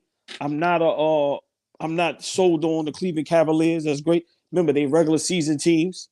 I'm not sold on them. So for me, you got Boston, Milwaukee, then you got us. So I do think if we're healthy, that's championship. Or I'm not gonna say or bust, but I do think we have a great opportunity to get there. I thought we was gonna be in the 4th seed again, even without the moves. But now with OG, listen, man, I'm so flabbergasted right now because we got injuries at the wrong time. Fade, Dom, like it couldn't, like a domino effect. It's like, what? And then what make it crazy is look how bad Milwaukee is playing. Embiid goes down for Philly. So it's like taking advantage of this moment. Then literally 3 starters get hurt. An all-star, a potential defensive player of the year, and both of our big men. Because Hartenstein been out the lineup in and out. And then now you have Hart, like everybody got nagging injuries. DiVincenzo, even Bogdan. Like, so for me, as a diehard Knicks fan, I'm not gonna panic, even though y'all know I'm a panicker. I just want us to be patient. I really think we have a solid crew. The only thing is you got to strike when the iron is hot.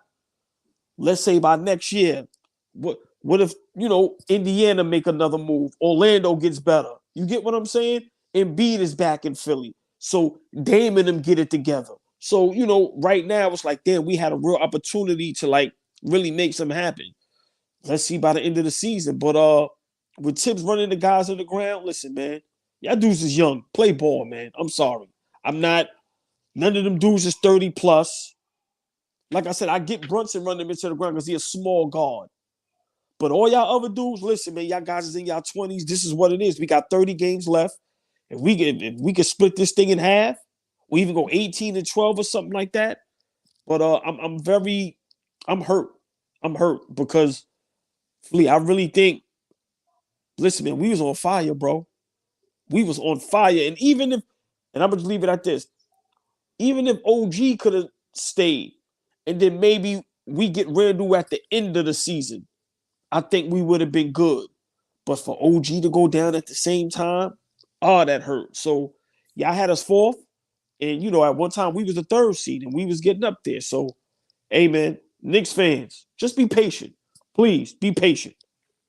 Biggest advantage I think we have is that we have an identity. Like, we know who we are. We know how we're going to approach things defensively. We know how we approach things offensively, no matter who's in the game. With the roster that we have now, we know exactly how we are attacking teams night in and night out. So I like that. That makes me feel good. What doesn't make me feel good is that I don't think we have enough good players to where we get everybody healthy in at the end of March, early April, that's okay for us to like scratch and claw our way into the playoffs and then figure out chemistry. The team that we have is important for guys to stay healthy. Injuries happen, I get it, but the stroke of bad luck that we just had right now. Tell me another team that's hurt like us. Tell me another team that is missing the type of guys, the important level guys that we're missing. Not many other teams are missing, vital pieces. Tell me another team that's missing their best wing defender right now. Tell me another team that's missing their power forward, that their all-star level, all-NBA power forward. Tell me a team who's missing, the best offensive rebounder in the game. Like, we have three pieces that fit perfectly, but if they're not there, we're screwed in a moment. Like, say what we want about Jalen Brunson. Hell of a player. As we can see, he was recognized as an all-star. Just continues to get better and better. But can he carry us with a mediocre roster? That's what we have now. With the injuries right now, our roster is just flat out mediocre. So I love all my Knicks fans, but all the Knicks haters, please understand, this ain't the same song and dance. This ain't going into the playoffs and, fully healthy and then laying the egg in the playoffs. So this is not the same type of Knicks culture. We've been using that word. This is not the same. This is different. And this is why I don't think OG is panicking. That's why I don't think Fabian is falling off the bandwagon. And this is why I'm staying loyal, because we could see, like, we got something. Yeah. We got something. I don't know what it is yet, but it's something good. So, like you said, to end off, Knicks faithful, be patient. If I was being realistic, I would not expect too much from us going into this playoffs, only because of the timing of things. It's just the timing. I'm not talking about what we have, just the timing of things. I would not expect us to do too much in the playoffs. Be very different. I don't even expect us, that gentleman's sweep that we had against Cleveland last year, that would be hard for us to do with the amount of injuries that we have, potentially going into the playoffs. So, love my team, love our team, but that injury bug really bit us, and that shit bit us, like a pit bull, not like a little gnat. That shit bit us. I haven't heard anyone put it like that though, Flea. The Knicks lost their identity with all the injuries, and nobody in the league can say that with injuries. The only other team that lost their identity, we just covered them, the Bucks, but that was through trade. We lost our identity through injuries. Mm-hmm. And everybody keeps pointing to the fact that we were under 500 against these teams that are above 500. But when we got OG during our run, we beat the Rockets twice. Minnesota, Philly, blew out Philly, blew out Denver. Dom, if you could, or Fabian, if you could, one of you guys that has the computer in front of y'all, I was just taking a look at the schedule, upcoming schedule, like next 10 games, maybe next 15 games. This is probably the most brutal stretch of this. So to go back to what OG was saying, like, before the All-Star break is when we should have been taking advantage of the Embiid injury, of the struggles that Milwaukee is having, of all of the bottomed out teams that just, are just going to be there. Cleveland is still not fully healthy yet. Like, that injury bug hit us right when we should have been taking advantage. If y'all take a look at what we have upcoming, man, like, I think we play Philly 3 times. We play Boston once. We play Golden State once. Orlando. We play all teams that are above 5, all winning teams. Let me just say that. All winning teams in the next 10 to 15 games. And this is a brutal schedule. 2 weeks from now, y'all, 3 weeks from now, and y'all know I try to be realistic, but OG, I know. Like 3 weeks from now, we could be talking Knicks playing. Like, you know what I'm saying? Like, I want to. I'll let Dime see what we can. He's gonna be an empathetic Clippers guy, right? And from the outside looking in, but it feels storybook like where we need to overcome the injuries to win a championship, because we saw, for me, the potential, their championship squad fully healthy. But we can say that about, people say the Clippers are a championship squad, fully healthy. Denver, same thing. They've said that before. So we were able to say that at a certain point. But now with these injuries, it's going to feel like a fairy tale a little bit for them. We got to hope. There's a lot of hope that we have to do right now. Randall has to come back for this to happen. Fabian, AllBall. Last question, and then let's move on. Dom looks like he's nauseated right now. So not with the Knicks talk. I'm not with talking about the Knicks. With what Fabian is saying. Yeah. What I say? Oh, before you address, go ahead, because I got a question. Go ahead, Dom. You're not a championship team yet. Like you're not. Please go ahead, please. I'm sorry. You're a conference finals team at best. I have a question because the storybook and all of that had me thinking, and I just want to ask my OJ, Faye, let me ask you a serious question. Which team was better? This 2024 New York Knicks team or the 99 team? Which team was better? This season. Huh? This season.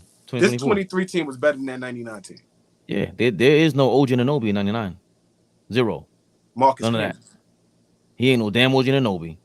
What? Marcus Camby was not defensive player of the year, guarding your big man, guarding your point Camby, guard. Hold on, I don't want to embarrass you, but Marcus Camby is a defensive player of the year. That's number one. Number 99 two, he was? Not 99, but in his career. Okay. UMass Minuteman Marcus Camby. Thank you. Yo, he'll shout out. He gonna shout out UMass any chance he gets. His people. We don't have that many NBA players, so of course. So okay, you said the 99 team. OG. You said year. this what, year. What's that starting five? 99. Charlie Ward, Allen Houston, Sprewell, Larry Johnson, Marcus Camby. That's the final start. Not bad, honestly. That's who started the finals. Yes, it is. That's Larry Johnson. Bad. I thought it was worse. No. That's after Pat got hurt. Right. And what's the 2-3 guys coming off the bench? Oh, Jesus Christ. So here we go. Chris Childs, Chris Dudley. Just stay right there. Don't listen. I did that on purpose. Do not say any. Listen. I love you to death. This year is better. Okay. Because of course, it's not like it was Grandma Ma LJ. Right. Like I said, Sprewell, Sprewell and Allen were all stars. Yeah. Yes. But I think this season Knicks is a better team, much deeper team. Like remember, this team can go 9-10 deep at times. Right. And I think a lot of those. See, our problem with the Knicks, that's why right now we so high on the Knicks as fans. We usually get guys when their careers is like kind of dwindling down. So, of course, Allen Houston was still good, but Sprewell, Larry Johnson, Camby, them guys. And then, like I said, with Chris Childs, I'm gonna go with this. I'm gonna go with this season here. This season? Because you gotta remember, we have 2 All-Stars, we have an All-NBA third, and we have a potential defensive player of the year. And like I said, at times Tips can go 9-10 deep into that bench. Go ahead, I'm sorry. No, I'm just saying, to be fair to that 99 team, that was the lockout year, 50 games, and we was the 8th seed. So, and we had injuries, right? Like, we crawled into the playoffs and then got hot. So I brought up that team because that's something that could potentially happen with this team. Find our way into the playoffs and then get hot, and we see where we go from there. So that's why I brought them up. Nah, you clean that up really nicely, Flea. Oh my God, that you talking about? I'm a spinner. No. You are them glasses. They give you spinning powers that I've never seen before. That was my purpose. I have a purpose for everything. Can I ask Dom something before we move on?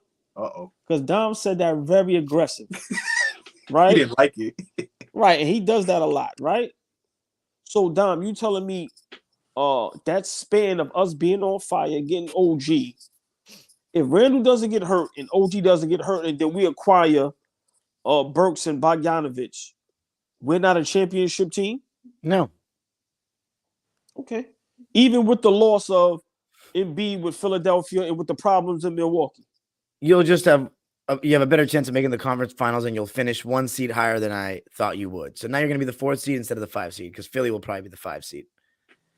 I told you I agree with Becky until I see evidence. This doesn't have nothing to do with Becky. This has No, nothing it to does, do because with that's Brunson. why I don't think you're a championship team, because I think your number 1 is 6'3". You're not going to win. So our roster constructed right now was not championship. Correct. I think Brunson has to be number 2. Okay, no problem. No problem. No problem. Kyrie Irving. That's nothing bad though. No. Hold on. So we're number 4 with a 4 in your book. We're number 4 solidified and a conference finalist. Potential at the highest. That's the ceiling. Well, that's their cap. Okay. All right. Yeah, that's my thing. Makes sense. But if Brunson's the number 2, Randall's the number 3, you get a better number 1. They lucky we got these injuries, boy. Listen, because was none of this talk when we was on fire. Yes, it was. It was. I've been consistent all year about this. Yeah, it's been a lot of hate. I don't want to call it hate, but it's just been a lot of maybe. Even right? Hold on, even Flea just converted to a superstar bandwagon. Dime is the one. I'm not gonna lie. He's with Becky over there. It's gonna be a real lonely place to be. Dom, get ready. That means you're gonna that means you're gonna get to the championship. Get ready. It's gonna be deserted over there. Or win it. Yo, how eerie would it be? Knicks Clippers in the damn finals. We'd win for sure because our best player is Kawhi Leonard. Your best player is Brunson. I just said it would be. I just said it would be. Smoke the Clippers. Our second and third best player is better than your 4 and your second best. I'll take James Harden over Randu. I'm taking Julius Randle over Podcast P any day of the week. Get out of here with your squad. We will smoke. Not in a playoff setting. Julius Randle can't even touch Paul George in the playoffs. Can't even touch him with a 10-foot pole. I would love to play the Knicks in the finals because then it would be the biggest stage to watch us lift the trophy for the first time. And I like the Knicks, but this team is not championship because a 6'3" guy, it's your clear-cut best scorer like that, is not going to lead you to a chip unless his name is Steph Curry. All right, should we talk about the hottest topics in the league? Because we can talk about that Knicks stuff all day long. I mean, come on now, Dom. Hey, man. We the best of the best. Listen, man. We know what's hot. I want to get y'all opinion. Y'all would win for sure. No, I don't know about for sure. That's why you see, Flea. You see, I gloss right over that. Means we was going right to the next topic. I ain't even paying that no mind. Listen, Clippers is dirt just like us. Ain't been nowhere forever just like us. So to automatically think they going to do this and do that. Y'all ain't been in no finals neither. Y'all been to one conference finals in 40 years? I'm not comparing the Knicks to the Clippers all the time. Knicks are better than the Clippers all the time. No. I'm just saying. So sometimes when you say it with a lot of like just because we have Kawhi now and you don't have a player of that caliber. You have and we still all in the same boat, brother. I guarantee you the average population, the average NBA fan right now that's paying attention takes us more seriously to win the championship than you guys. You can take us serious or not. Y'all in the same boat. We all sitting at the same blackjack table. I'm sorry. We all rowing the same canoe. Yep. Right next to each other, like, hey, what's going on, brother? Yep. What championship DNA do you have on? What championship DNA is on that roster? Kawhi Leonard is a 2-time champion. Seriously. Not with the with the Clippers. So what? Is he still the same human being? As great as he is. Can y'all hear me? Yeah. Cool. As great as he is, the Clippers is in the same boat as the Knicks. So until any of us get over that hump, you'd get to the finals and see the Knicks start licking your chops and be very disappointed, Don. Oh my God. Yo, shout out to Golden Knight merch, man. Showing a lot of love on Twitter. I appreciate you. Big shout out. I don't know if Clippers or Knicks would win, but Lakers winning it all. Golden Knight merch. Listen, we ain't trying to let hell freeze over all of a sudden. Chill out. We over here chilling over here. AllBall, lead us into today's hot topic. What do you want to talk about? Because for a couple of days with no basketball games, there's a lot of gossip, a lot of bochinche out here. Hold on. Y'all know they was on the All-Star break running their mouths. They was sitting down with any and everybody running their mouths. I want to get to JJ Redick. Let's get to it. Let's get to it. But I want to put a little twist on it. I want to ask y'all a question. How do y'all feel about people speaking their truths? It seems like, media, sports media, just media in general, a lot of people are scared to tell the truth. And JJ Redick's flat out, my opinion, told the truth. Whether, to me, you're right or wrong. But how do y'all feel about his reaction to Doc Rivers And then also Austin Rivers sticking up for his father, but literally while he's sticking up for his father, he proved JJ Redick's point. You don't take no accountability, but then Austin Rivers in his little rant basically said his pops don't take accountability. So what do y'all think about guys like JJ Redick, who kind of went crazy today again a little bit with the Kevin Durant thing? How do y'all feel about JJ Redick as a like I said, as a caster, man, so far? Can I pop it off? Pause. Please do. Can I pop this off? Please do. You and Dom, I gotta bounce over what the hell you gotta say. Well, here's my thing. The problem with this whole like NBA former players turning podcasters, turning media, all that kind of stuff, right? It's because what starts happening is guys start dissecting guys' careers. They start talking about what happened, what you did, with this, that, and it gets dicey because now people are upset about the messenger and really don't even care about the message. So what do I mean? Austin Rivers ain't say JJ was wrong. Pat Bev never said JJ was wrong. Good point. They just don't like the fact that he is saying it. Pat Bev never said that dude was wrong. He just said he saved your career. Okay, so now we got to go back and forth. I got to prove to you about dispelling what you said. But you never said I was wrong. You never said about anything saying that I was wrong. Same thing with Austin Rivers. So for a guy that played for Doc 4 years, for a guy that played for one of Doc's better teams after him winning that championship, a guy that's been in the trenches, a guy that's had high moments. Y'all had high moments with those teams, Don, but y'all also had a lot of disappointing moments, obviously.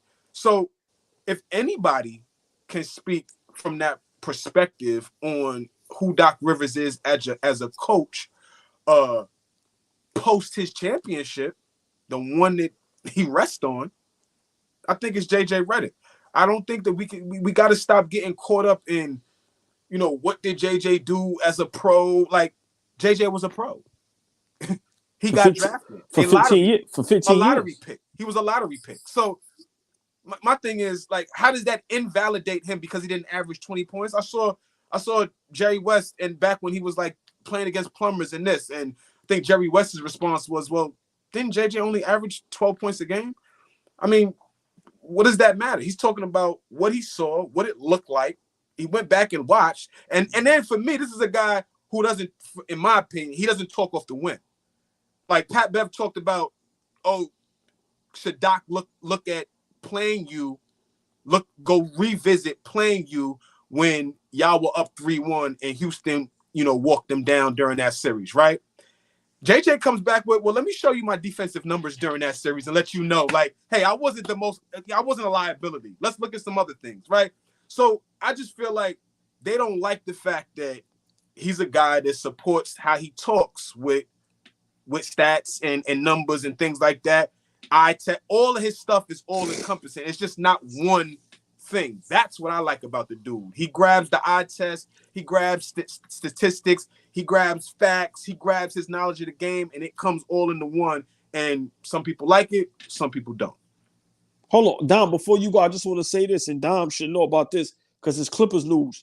Remember, JJ and Doc got smoked from the Clippers days because Doc, some losses, what he say in the press, throwing the guys under the bus. So people forget there's light smoke there. This ain't just out of nowhere. Dom, your thoughts? Here we go.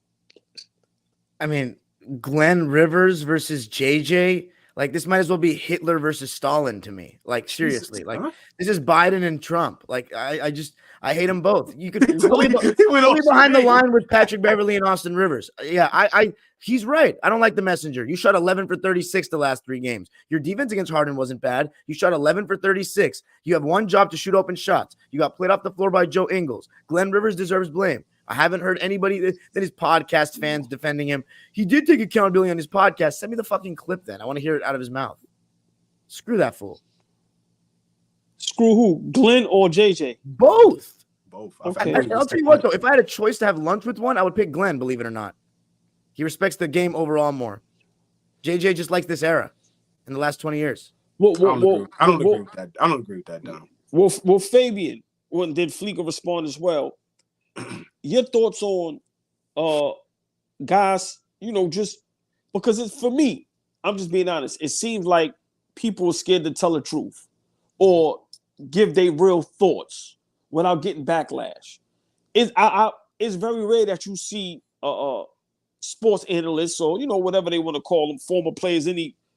Nobody really calls nobody trash. It's almost like semi you pick and choose. Like I see Kevin Garnett call Jeremy. He said the story with Rajon Rondo when Jeremy Lin had that run, and they was like, man, he trash. But it's very rare you get a player to speak his mind and go, nah, coach is trash. He didn't do this, didn't do that. Your thoughts on that? Should that happen more in sports talk? Flea, you know me. Oh boy, you know me. Why aren't coaches being called out? They should not be sparing Doc Rivers. The same way, look what they put. Well, I don't say put Kwame Brown through. You get paid millions. It is what it is, bro. We're in the crowd. This is what we do. Y'all all lucky that you don't play in New York, all of y'all, because we would have roasted y'all. You would have heard about yourselves a long time ago. You didn't need Twitter. You walk these streets, you're gonna hear about us. You saw Jalen Brunson the other day. Yo, I love the fact that people just come up to me and they say, yo, what's up, and keep it pushing.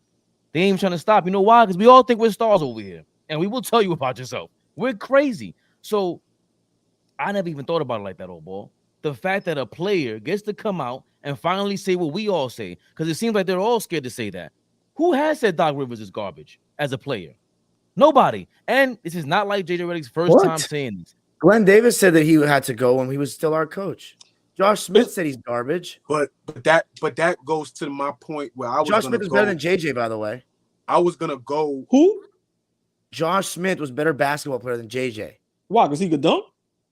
He was at his peak. He was way more talented. He was way more talented. He was close to being an all-star at one point. JJ Redick was never close to being an all-star. He's one-dimensional. Close to being all-star. Yeah, no. Right. He was. We're not about to get into who's better, Josh Smith or JJ Redick. We're not even about to do that. But please, it's not a contest. So other players have said that Doc Rivers is trash. No, yes, I wanted to. Several have said that he's garbage. No, that's a lie. Hold on, Fleet. I heard two people say it. Gilbert Arenas, Rasheed Wallace. I've heard nobody else say. Go ahead, Josh Smith went on a tirade about him. But that's to my point, OG. The guys that do are not on ESPN, are not on Fox, are not on your mainstream. I watched me and Steven Jackson. I hate Steven Jackson, but Steven Jackson will tell you, yo, you garbage. That dude was garbage.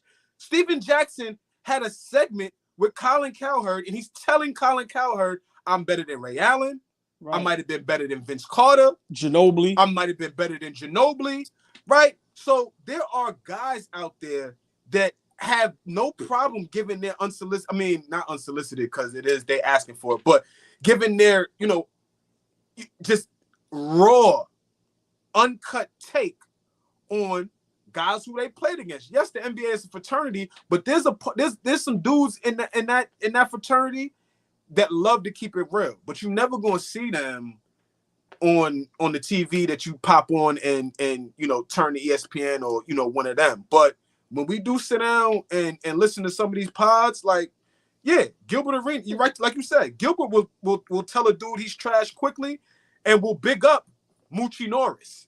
I'm like, damn, he bigging up Moochie Norris? That's love. I like that. But you see what I'm saying? That's how I know that it ain't phony. It's real genuine. No, I can't say that because to Dom's point, they have agendas too. Everybody has an agenda. Do not get me wrong. It's very obvious what JJ's is too. What's the agenda? Well, so get into that. What's the agenda? The agenda is clear that this era is the best, and everything else before it was bad. It was not that great. That's not his. Yes, it is though. He said that. Yes, I don't know. JJ, hold on. Not with the Doc Rivers thing. No, he said yes. He did. Listening to him because no, I don't want to fucking. No, go ahead. He said that everybody in today's game could play in the past, and only great players from the past could play now. That's bullshit.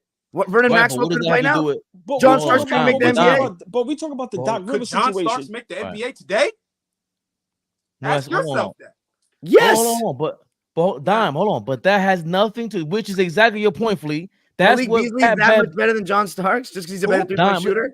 That's Malik exactly Beasley? your point. Flea, this is exactly your point. Pat Bev and Exactly. Austin Rivers went on a tirade that had nothing to do with JJ Redick's point. Your man is trash. Now tell me why he's not. We haven't heard. Now Austin Rivers got close to it. What Pat Bev said was garbage. Yo, he gave you a spot. So you basically wanted him to, like he silenced him. You wanted him to get extorted. Right. Pat Bev right. is saying he got me 40 million, so I ain't saying nothing bad about him. I respect that, but don't tell JJ Redick don't have to worry about all that. JJ Redick got 1 million followers on YouTube. He'll go on ESPN and talk that talk. JJ Redick is who he is, regardless of what Dom got to say. So you're stuck between a rock and a hard place, Dom. I get it, but his agenda has nothing to do with the fact about what he said about Doc Rivers. And you're right, AllBall. I forgot Gilbert Arenas did say that, but I don't know his agenda sometimes. Like with Gilbert Arenas, he's entertaining and there is some information, but everybody does have an agenda. JJ Redick, I'm not sure. But hold on. Yeah, go ahead. No, but hold on. This is the problem I have with this is why I advocated for James Harden so much, and I advocate for now JJ Redick, because people put one thing that has nothing to do with another. So now people are trying to say JJ Redick wasn't a good basketball player. No, he was solid at what he did. No, hold on. Look. Look. Don't be so defensive. That wasn't even a question for you. But now we're making your question. Tell me how Josh Smith is better than JJ Redick. That's all I want. No. Wait, more athletic, don't better rebounder. No, wait, Fleet, wait. Could create his own shot much better. Come on, man. He was close to being an all-star for a reason. You keep saying, come on, man. How many years did Josh Smith play in the league? Mind your business, Fleet. He might have played out a little. He played from the 04-05, I believe, to what? To like 2017. He might have not lasted as long, but in his prime, he was definitely better than JJ. So see, what's JJ's icon? Does JJ have an iconic playoff moment? Because Josh Smith has that moment against JJ and us. JJ Redick has an iconic. JJ Redick has an iconic career. How is that iconic? He had an iconic Duke career. He might be one of. So we sneeze at that then. No. College I just think we pick and choose when to use certain parts of players' careers to boost them. Like, we could. Melo never won a championship. He won a championship as a he'll get in because of the totality of his career, not solely because of his NBA career. So we could use JJ Redick and what he did prior to becoming an NBA player, but I don't even care about that. He was great at Duke. Great. I don't have nothing. But and for me, but he had a solid. For me, he had a solid NBA career. He turned himself from just a pure shooter to being able to defend. Not saying he was a great defender. Once again, not saying he was a great defender, but he was nagging on defense. My thing is this. See, this is what happens. He says something true. So because a person may not like him, now we pick at everything else. He said exactly what he was supposed to say. That's the truth that everybody's been thinking and is scared to say it. And I ain't scared to say jack. Now, when you go back to Doc Rivers in Orlando, and I've been saying it, he had nothing to do with the Boston Celtics championship. That's why they say Rondo and them guys did that on their own on that court. He failed everywhere he went. Everywhere he went. That's a fact.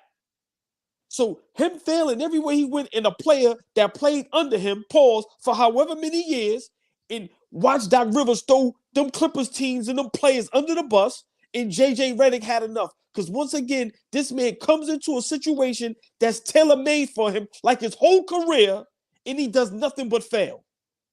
He never was a good coach. That's just a fact.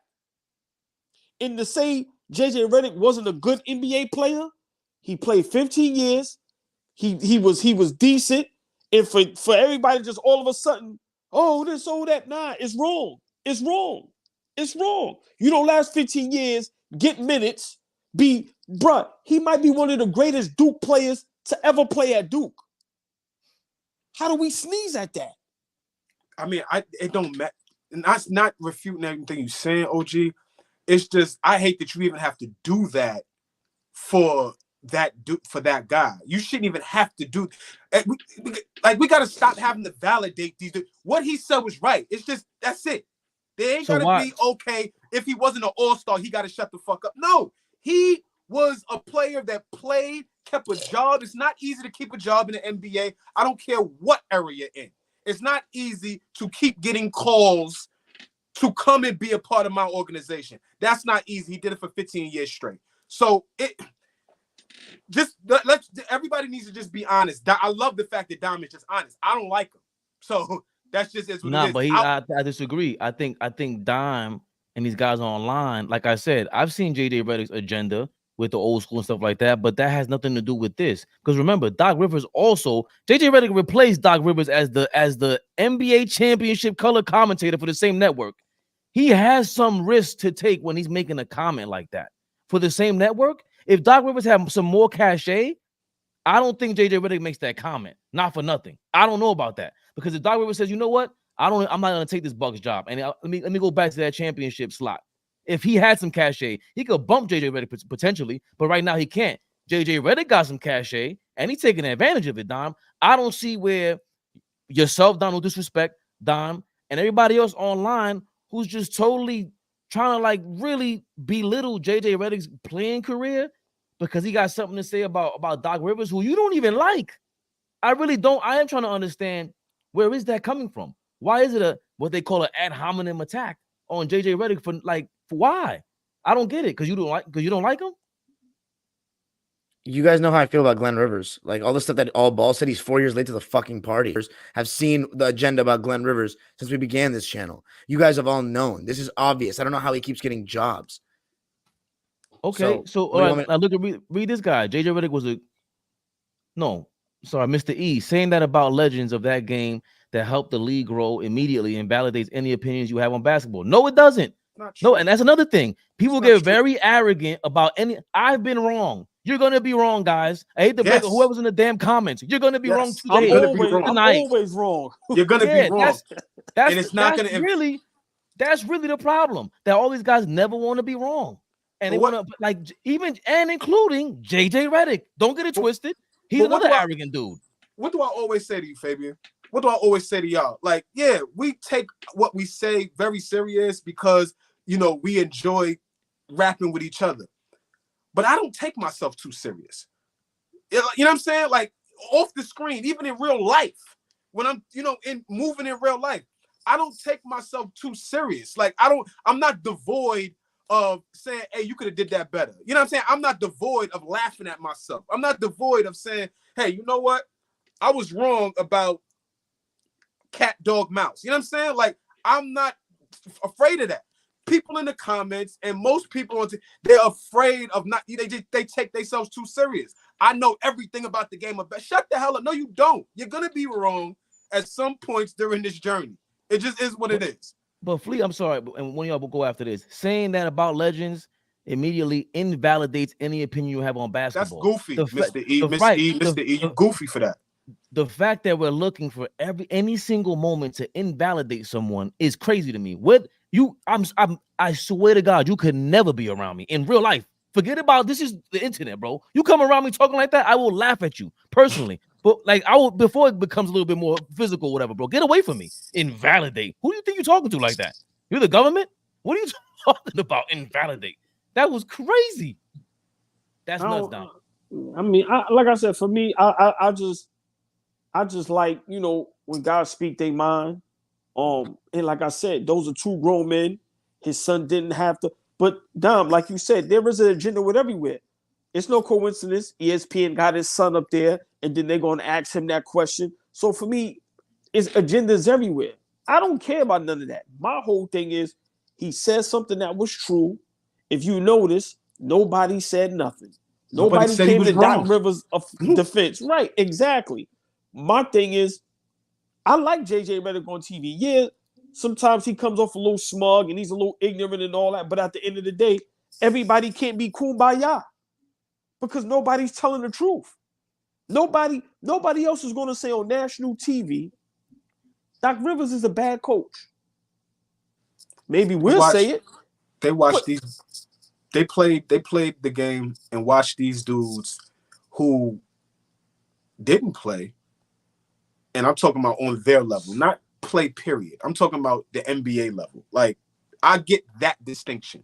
When you say you don't know the game of basketball, you can't tell me that because we all know the game of basketball. But I'm talking about when they talk about, like we all say, levels to this shit. He's talking about playing at the highest level in the world, which is the NBA. Like, you can't, like, he was salivating to get on that show and get everybody together and get everybody right in terms of that, because a lot of them are just up there saying whatever and not, you know, and taking themselves too serious. I know what I'm talking about. I know what I'm saying. I know. Nah. Have a little parity in what you're saying. Are you really trying to get educated? That's a question I asked y'all earlier in the chat, and I thought that was a hell of a question that he asked. Do fans of the game of basketball, do people that watch and never played it, do they really want to get educated, or do they just want to be a part of the conversation because it's cool? But Fleet, real quick, and I would love to hear Dom and Fabian on this. Yeah, we want to get educated, but these guys got to get off their high horse. These guys think they big. Some of these guys really think they God. Like, I watch Michael Jordan get out of the car and just walk by a little kid like he don't even exist. And this might be the same little kid that's begging their moms to buy sneakers. Like, these guys, bro, they in their mind they bigger than life. So yeah, listen, you have some guys like us that's basketball purists that love the game, that we love to hear from these guys, talk to these guys, but in their mind, who are we? Bro, we all human beings. So for me, it's no answer to that question. That's a setup question. That's the TV. Like, it's no answer to that. It's no, because remember, if you talk to us, you will rock with us. Like, oh, yeah, because we're official with it. Right. We ain't starstruck. No, we want to know the game. We want to know the ins and outs. We want to know about everything. But right there. But these guys, once again, they already got the built-in excuse. Oh, remember, their thing is, if you ain't play at that level, you can't even talk basketball with them. Yeah, and that's crazy to me. But we watch a guy lie about his whole career, Stephen A. Smith, and been giving pointers on basketball for 50 years. Come on, bro, this whole shit is rigged. But at the end of the day, for Sportsmen, we here, man. We here. So here to stay. Here to stay. Come on, man. Come on. Word. I can't stand. Get both these guys the fuck out of here, man. Just caused me pain. Yeah, dog. Choked in the playoffs. Like, I still need a soundbite on JJ admitting that he shot 11 for 36 and then got played off the floor by Joe Ingles after a couple of years. How did he even get to attempt 36 field goals? Not in one game, in 3 straight games. During the series. It was during the series. I was about to say the Lord. I want to stick to the point, because remember, we got to chop this up. When JJ Redick said, since when do players have to educate the public or whatever it is? When is it their job? When is it their job? That's what he said. Bro, let's stick to that topic. Okay. JJ Redick, you are in front of a microphone. You decided to have a post-game career. The analysis that he does as a former player, part of the reason why we even know who you are is because you were who you were at Duke. Primarily, that is numero uno. That is 100, damn near 99.9% of the reason why you are JJ Redick, being a former player at that level. And then you're coupling that with the fact that it has nothing to do with I love Flea, talking basketball with Flea because he played ball. No, I like talking to Flea because he sounds like another human being that sounds like they know what they're talking about. Period. No matter what your background is. JJ Redick is another guy. He comes off the same way, but the attitude comes off like, to even come up with a question like that. There's even a segment where he told Mad Dog and Stephen A. Smith, you guys sound like you've never played at the highest level ever before. So why are you sitting there? You sitting there because another guy that never played basketball before, who faked his basketball career, created that whole segment for you. What are you talking about? You're on there every day, damn near, to promote your stuff. It is, you talk about arrogant and you talk about hypocritical. That's where JJ Redick loses me.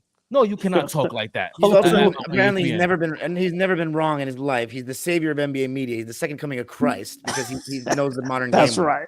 Dom, hold on. 99. He said, I love the dude. I love him because he's getting casuals, and when I mean casuals, I mean people who are not purists, who just want to dip their toe in when they feel like it and dip out. He's getting all of them together.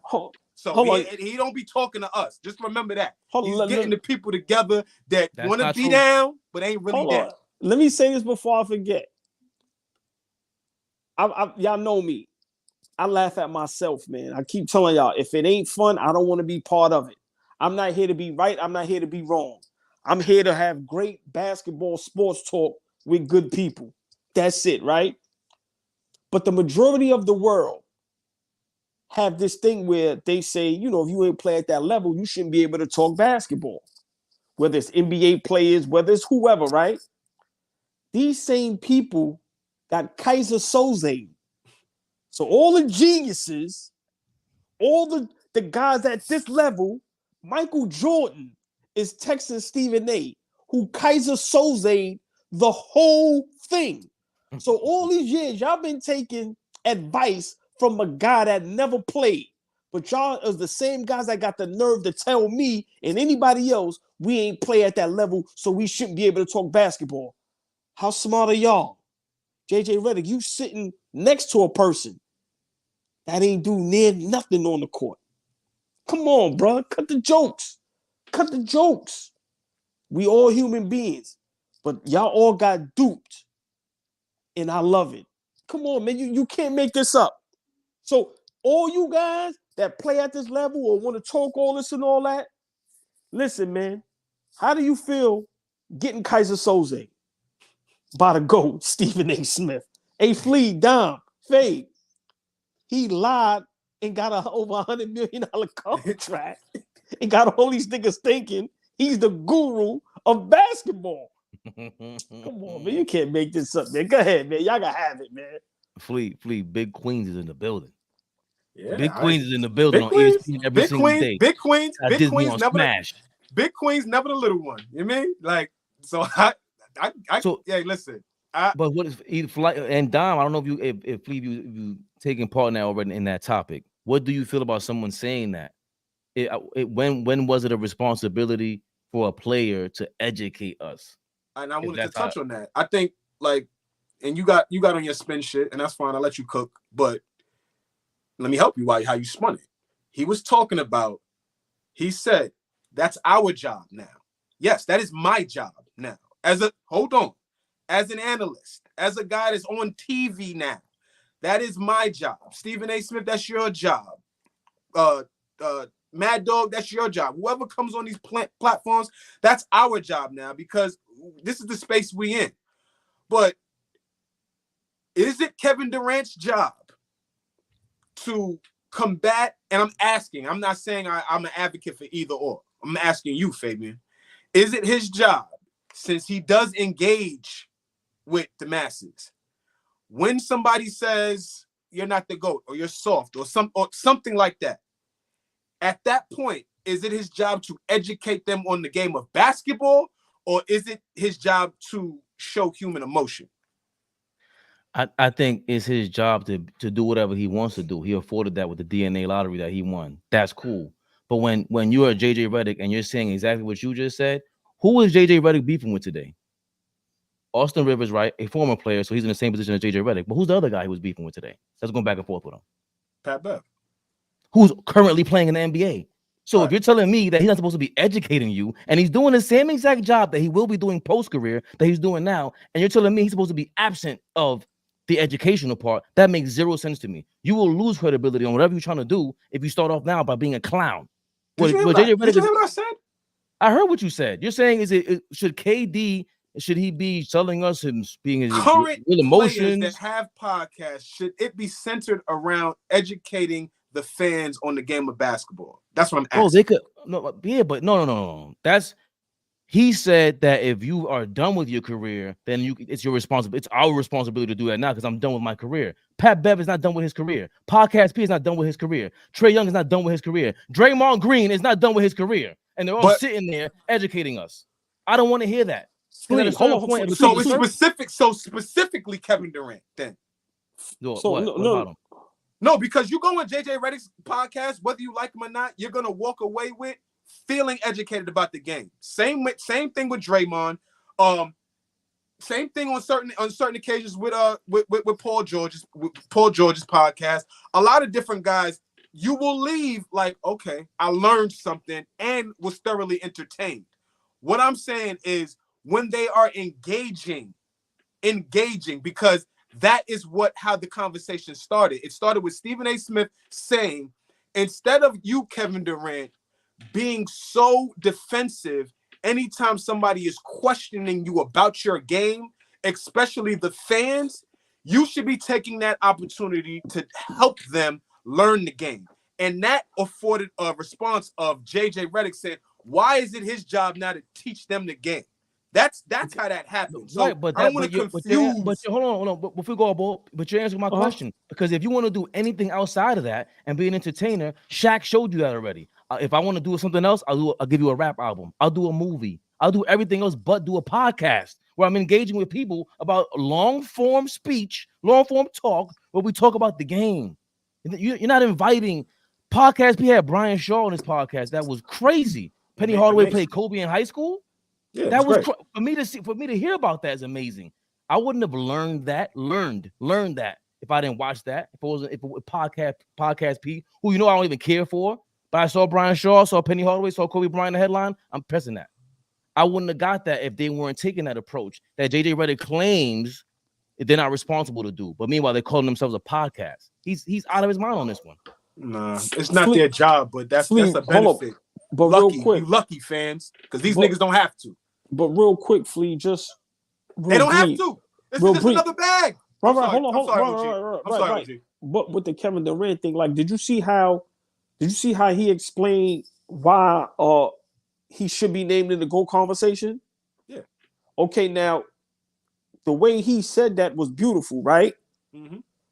But now my thing is this: if Kevin Durant is not explaining and teaching us, then you can't get offended when we say some of the things we say about you or your game. Mm-hmm. You understand what I'm trying to say? I like that. Yeah, I got you. Kawhi Leonard, I told you, I backed off. That man has some real tragic things happen in his life. So I get why he is how he is. So certain players, they get that pass. Kevin Durant, you cannot get offended, but then at the same time tell us we can't talk basketball because we never played, but y'all listening to Stephen A. Smith and Mad Dog, who I know for a fact never put on a pair of basketball shorts for no type of school. Middle school, junior high school, JUCO, D3, 2-1, none of that. So that's the only thing I don't like about a lot of these superstars. They hedge their bets. They play sides. So, yeah, you don't have to educate, but you should want to educate. Mm-hmm. And that's my problem with the world today. A lot of us have the power to do things and we don't do it for whatever reason. I'm saying, why not just do it? Because the people that are in position that are thirsting for the knowledge are arrogant assholes too. So when they are approaching him, they're not asked that. They're not. I would love for somebody to do a scrub and scrub his Twitter page or scrub whatever and see the way he responds to people who are asking questions or the way he responds to people that are trying to be fly on the internet. That I hear what you're saying, OG. He should have a responsibility to do it, but we're not going to absolve bots and people. Like, at the end of the day, people are human beings too. Like, have some responsibility for how you approach. Because he's a star, you know what I'm saying? There's got to be balance. You approaching a human being at the end of the day. I don't care if you're a star. I'm not obligated to tell you shit. But now I'm obligated to get fly with you because you approach me being fly. That's what I'm saying. I'm gonna just leave it on this note. Mm-hmm. God rest his soul. Y'all seen when Kobe played at the Drew League and he hit the game winner? Mm-hmm. Niggas went crazy. And security tried to escort him out, and he said, nah, I want to feel his love. I want the people to touch me. I was there when he was at Rucker. My point is, I'm not saying other players be like that, but these guys are too much on their high horse. We buy their sneakers, we support them, we argue, fight over these guys. And these are the same players that if you see them in the street and you just go, yo, what's up? You don't even want to pitch no autograph. They're not going to even acknowledge you. They got 30 security. Like, yo, man, my whole thing is you don't have to, but I don't see why you shouldn't. I just don't understand why not. Dom, your thoughts real quick, please. Yeah. Nah, come I on. got nothing. We're mentioning JJ Redick way too much for me. Like, I'm done with that dude. He's on the thumbnail. on your channel. We said, Change yo, I love Don. Don, Yeah. Don. So I gotta fight back with that. There's no way. Like, maybe I sound like a broken record, bro. There's no way you're telling me that Kevin Durant has a burner account. He's sitting here trying to go and argue with people about basketball who participate in the game. We're the reason why the game is the game, whether it's gamblers, however we watch the game, we're viewers, consumers on every level, and we argue about it. Kevin Durant, if you didn't make it to the NBA, you'd be one of us. What are you talking about? JJ Redick, if you didn't make it over to, if something would have happened, a freak injury would have happened, you'd still be one of us. You wouldn't have made it to the highest level, and you would have been one of these guys that just like everybody else, that we want to hear from. Really, we don't care. We speak to Kevin Durant. We don't care. We speak to JJ Redick. None of you guys. We actually want to speak to the underdogs because there's guys that you looked up to that never made it. For you to sound that arrogant, that are currently with us, and we talk about the game every single day, like we were sitting in a game. We were just talking about why does me and Dime sound like we care more about the Detroit Pistons than the Detroit Pistons? How is that possible? How is that possible? And then you got the nerve to say, is it a player's responsibility who's creating a podcast to talk about basketball, not a made-up story, not a cartoon, not some story, some movie that you made up. None of this. It's based on real life events that took place. You're not making anything up. So what is it? It's educational, bro. You know, ain't nothing outside of that. It is your responsibility to educate if you sign up to educate. I do not get that. I don't see where JJ Redick just comes off that way. And for someone who's doing it, Draymond Green does it. JJ Redick, they do it. When you listen to them, they do break the game down. So I don't even understand why he would make a statement like that and then do it on. You talk about the worst platform to do that on. Like, that is the biggest. He's just the biggest hypocrite for me for doing that. And he's still dope. Don't get me wrong, but he sounds crazy saying that in front of Stephen A. Smith and Mad Dog, the creators of the current era of basketball discourse, as you little kids like to say nowadays.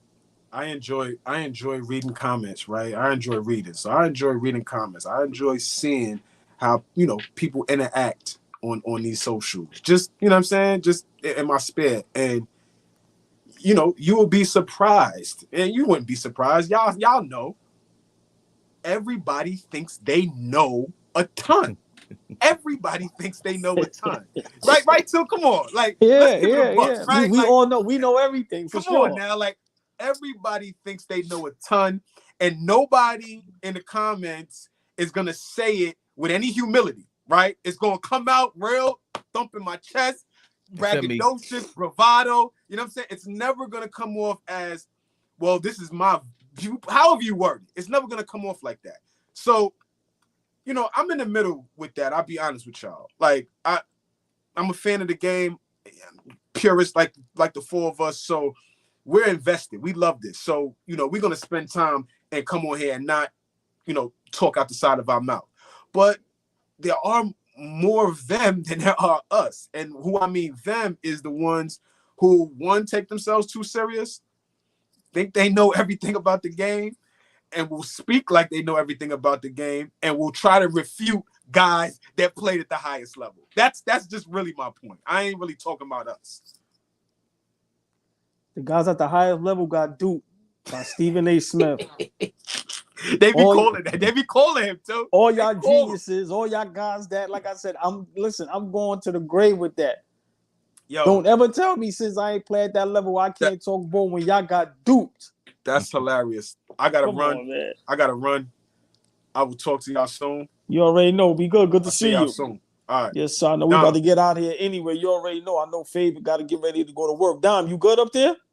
Yeah, are you gonna get off, Fabian? That JJ Redick. No, I got a couple more minutes. I thought you had another topic on old boy. That JJ Redick shit was killing Dom, bro. That he looked in. Well, hold on. Like these are like my least favorite people. We got about 5. I mean, we can spend about 5-6 minutes if y'all want. I would love to hear Dom's thoughts on this All-Star weekend. Some of the players and what they were saying as far as like just competition. I know Dom is a purist, love the game. I don't know nobody that love the game as much as Dom, and going way back to, like you said, the Bill Russell days where, the hard working and things of that nature. How do you feel about what the All-Star game has become in these guys' mindset? I mean, I thought the All-Star game sucked when I was a kid, and now I'd give anything to go back to that. I never really got to see a great era of All-Star games, but I will say that, like, when the fourth quarter came around, you would see guys try to, start getting some stops and try to make it a game. And the 2021 and this last one was none of that. They don't care about the fans anymore. The NBA just in general doesn't. And then the fans are soft. Like the fans, especially these young fans, this is all they know. And I'm starting to think like this is just it. Like I already speak about what I think about the modern NBA. I think the only great time is the playoffs, and I still watch it because I love my team, but I don't think it's a good product in the regular season. I think these guys are nowhere near as competitive as before because the era that they've grown up in, society's made us softer. The money is too large. They're too arrogant. They're too full of it. And I mean, it's just, they were just coming up and down the floor shooting 40-footers. And then if I say this, it's like I'm a hater. I'm an old man. I'm fucking 25. I look like I'm 20 right now because I shaved my beard. Like, it's just, it makes me mad even talking about it. I just got, the best thing to do is just accept that it's not what it once was and just accept it for what it is. And that's it. Just accept that I don't like it as much. I'm done watching the All-Star game. I'm not going to give it a chance next year. I wasted 2 hours of my time when I could have been doing something different. It's pathetic. It's pathetic. I'm not, and you know what? They say we don't want to play hard. We might get hurt. Then don't even play a game. Just get the honor, and that's it. We don't play the game. We just do Saturday events, and we do the Rising Stars and the Celebrity Game. It's a damn shame. You guys are spoiled that you got to watch some of those All-Star games in the 90s and the early 2000s. Really spoiled. Let me say this, Dom, real quick. I said this on our platform for a while now, and I'm gonna repeat it. I don't know if guys want to be great. I don't know if social media like literally ruined the world. I have a problem with players during the season doing their podcasts. Like if I was an owner, you cannot do that. You do that when the season is over. I need you fully focused on the season. Dom, you made a great point. No one cares. I'm not going to say the money is too much because the money is the money.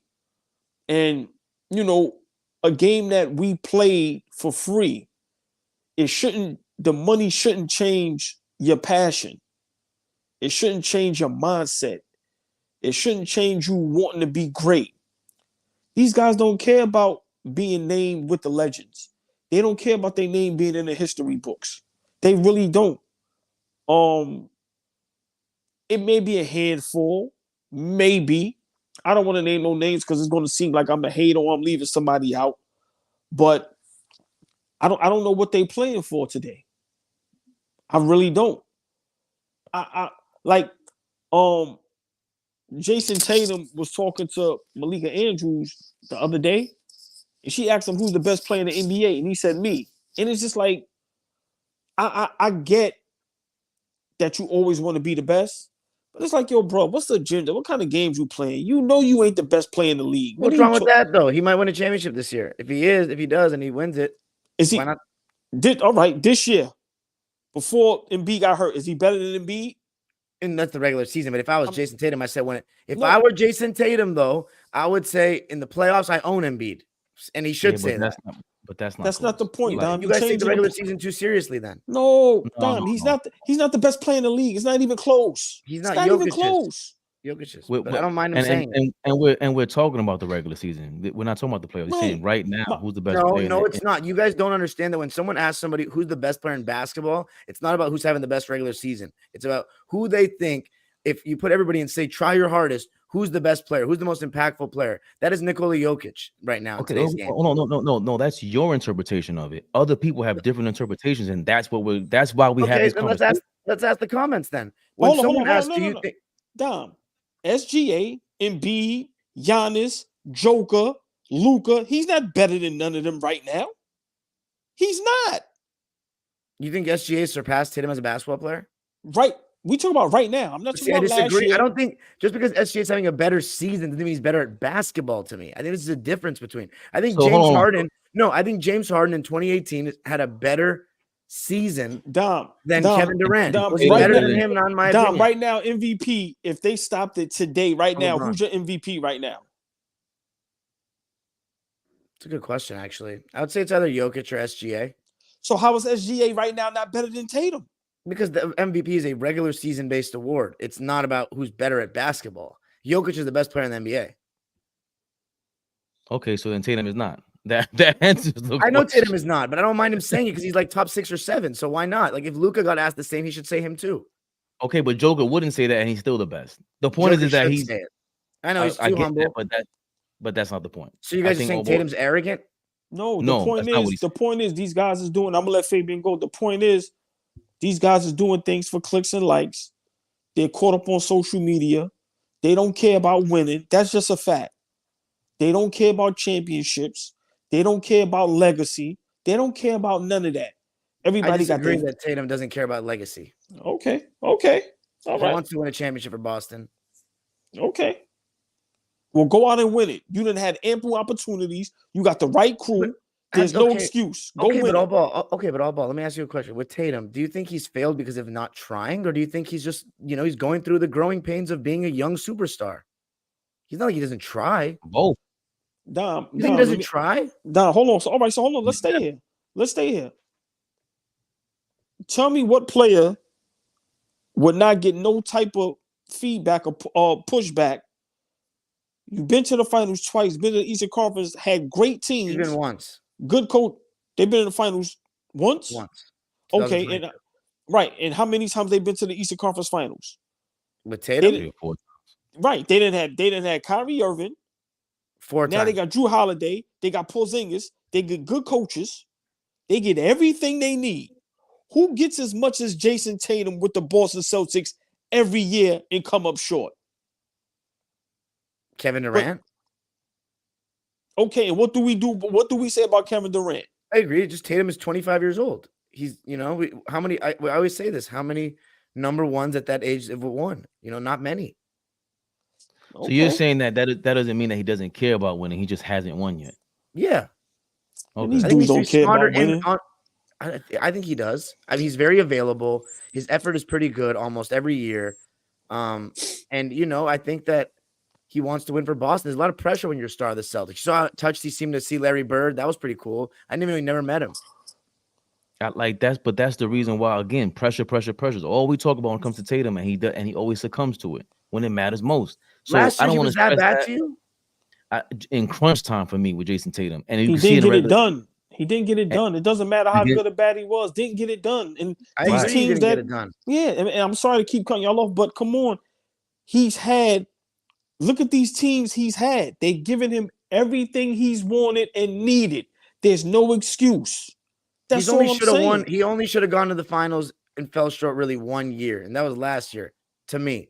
The Warriors year, the Warriors are just more experienced than them. He didn't play well though. He got the smoke for that though. He didn't play well. That's not what happened. Jaylen Brown, I just told you that Jaylen Brown came out and said that Draymond Green punked them. Okay, but straight up, we weren't ready.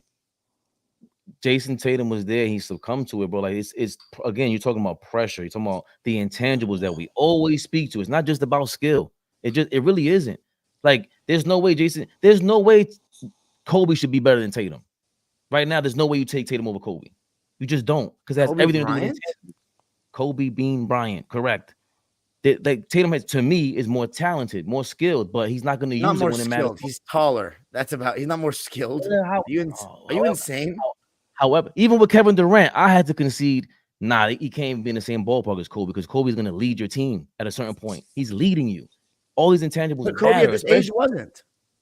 At 25, correct. So again, to your point, yes, we still have more to see, but if he continues on this path, we don't like what we see. That's my point. That's AllBall's point. This is the first time, in my opinion, where in the actually no, last season I said the same thing. This is the only 2 seasons though, last season and this season, where I think that a Jason Tatum led team should go all the way. In 2022, I told my friends in Boston in the middle of the season when I went and visited, I said, guys, you guys could go to the finals, but you're not going to win yet because you're a little too young. Tatum is not ready yet. And it was exactly my prediction came true. But last year, I thought they were going to go to the finals, and they fell short. And this year, they gotta win it, honestly. So going back to the All-Star game, I think what you just said, AllBall, pertains to the whole entire league. The Boston Celtics as an organization gave Tatum everything he had possible to win, and because of that, he kind of gets content when it comes down to it. For me personally, and these players are all content with the All-Star game. They're content with making $400 million. It's been like that for some time now. And yes, LeBron has something to do with it. Yes, I somehow fit him into the hour and a half, 2 hour special of 4 Sportsmen right now. Somehow I fit LeBron here. Yeah, because the best player in the game cannot act that way towards an all-star game, and then the rest of the league not react the same way and fall in line. They did because he's lazy about it. They became partially lazy about it. Also, I don't blame all the players for this.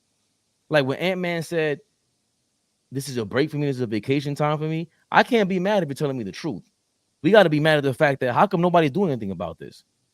Like he's not the issue. I think it's all the rest of us, and specifically the owners. But Fabian, the player. But hold on. For one, what I've been telling y'all, Adam Silver, I do not like him. Never liked him. Me too. I've always said he's terrible at his job. He buys into all of this. He wants it entertaining. It's all about the money, right? But the players got to take it upon themselves, bro. When you get on that court, listen. Somebody just sent me a playback of an All-Star game where Kobe was guarding LeBron 94 feet. Yeah, 2013. I remember that vividly. You take it upon yourself. Why y'all want to lollygag and play? I'm gonna give y'all 60. I'm gonna have 10 steals. I'm gonna get the MVP, and it's gonna show. Yo, so and so was bugging out there. Nah, I'm dead serious. It's up to the players. As much as I don't like Adam Silver, it's up to the players. Look, they don't care. They just don't. Bro, you would never catch all of the players in the 90s, 2000s, when they was doing legendary interviews, it was with legendary commentators. Stuart Scott and them guys. You think you would catch them on a podcast with a person joking and playing? Bro, we in the season. I'm trying to win a chip. No, but again, the owners and the NBA are using the podcast. They don't even care about the ratings. The NBA Finals is the lowest ratings ever of all time, and they don't care. Why? Because they're on Twitter, they're on a podcast promoting all the merchandise possible for the NBA on every single platform possible. The owners know I don't need the All-Star game to sell my stuff. I don't need any of that. I need your little podcast to sell the jersey on, to sell your little headband merch. That's what they're doing this for, to put your face on the side of this building for the next 4 years. That's why load management is happening. Fabian, they lose a game and go right on the podcast. So, like, how if this was back in the day, it wouldn't be allowed. They would have banned them because they couldn't control the money for it. Now they get money for Draymond Green being on there. Yo, Draymond, throw my brand on that podcast real quick. It happens. So it's not just the players for me. And I think I have a solution for the All-Star game or the All-Star game or All-Star weekend. I think Trae Young was the first to say on the sideline, they need to have an announcer like they do at Rucker Park calling the game. Apparently it was Donovan's suggestion, but I think she has a good suggestion. Somebody getting on their ass saying he dogging it on defense and letting everybody know, like, you know, some shit on the mic. Right. With the nicknames and everything. And I want to triple down on that. Yo, it shouldn't be 3 days of BS. Like, it's too much. I barely watch anything of it. The 3-point shootout, I usually even watch that, but I couldn't even watch that. It's garbage. They try to bring the women in there to try to like mix it up on some glow wrestling thing. No disrespect, but terrible. That was the highlight of the weekend, though. But what if you made everything into a tournament? Like, you could do the same thing when they pick East versus West, but it should be a 5-man versus 5-man, make it 21 and have a tournament all weekend long. And then the winning the cup, All-Star Cup, is on Sunday. But it doesn't have to be an hour-long game. It should be a game to 21 or whatever it is. Something different. So at least if you start on Friday, even the rookies could play like a tournament. The rookie game should be a tournament from Friday to Sunday. I watched that all weekend. But instead of this, I didn't watch a second of this nonsense. Bro, scrap the whole thing, bro. Y'all say y'all want more rest. Y'all say y'all want load management. Scrap the whole thing, like you said, or just do one day, Saturday, one event, all Saturday. You do the rookie and the sophomore. You do scrap the dunking contest, or with the dunking contest, you bring in these YouTube dudes. Let them dunk for a check. Simple and plain. The dunks I be seeing, of course, we know they probably take 100 tries to do it. But if some of them can get that on the first dunk, you get 5 of the best YouTuber guys that I be watching, and you maybe of a $500,000 prize to the winner. You got to do stuff like that, man, because once again, they don't want to be a part of it. But you know what? You use they stardom, let them come, bring out the people. So instead of them participating, they'd be in the crowd amping things on. But cut the whole joint. No Friday, the celebrity game Friday, Saturday, check it before we get out of here. Because we've been talking like this. I'm not giving Donovan Mitchell and them credit for that. We've been saying all this type of stuff. So I'm not giving nobody credit when full Sportsmen, Dom, Fade, Flea, AllBall, and everybody else. We've been talking like this. Saturday, you have the rookie versus sophomore.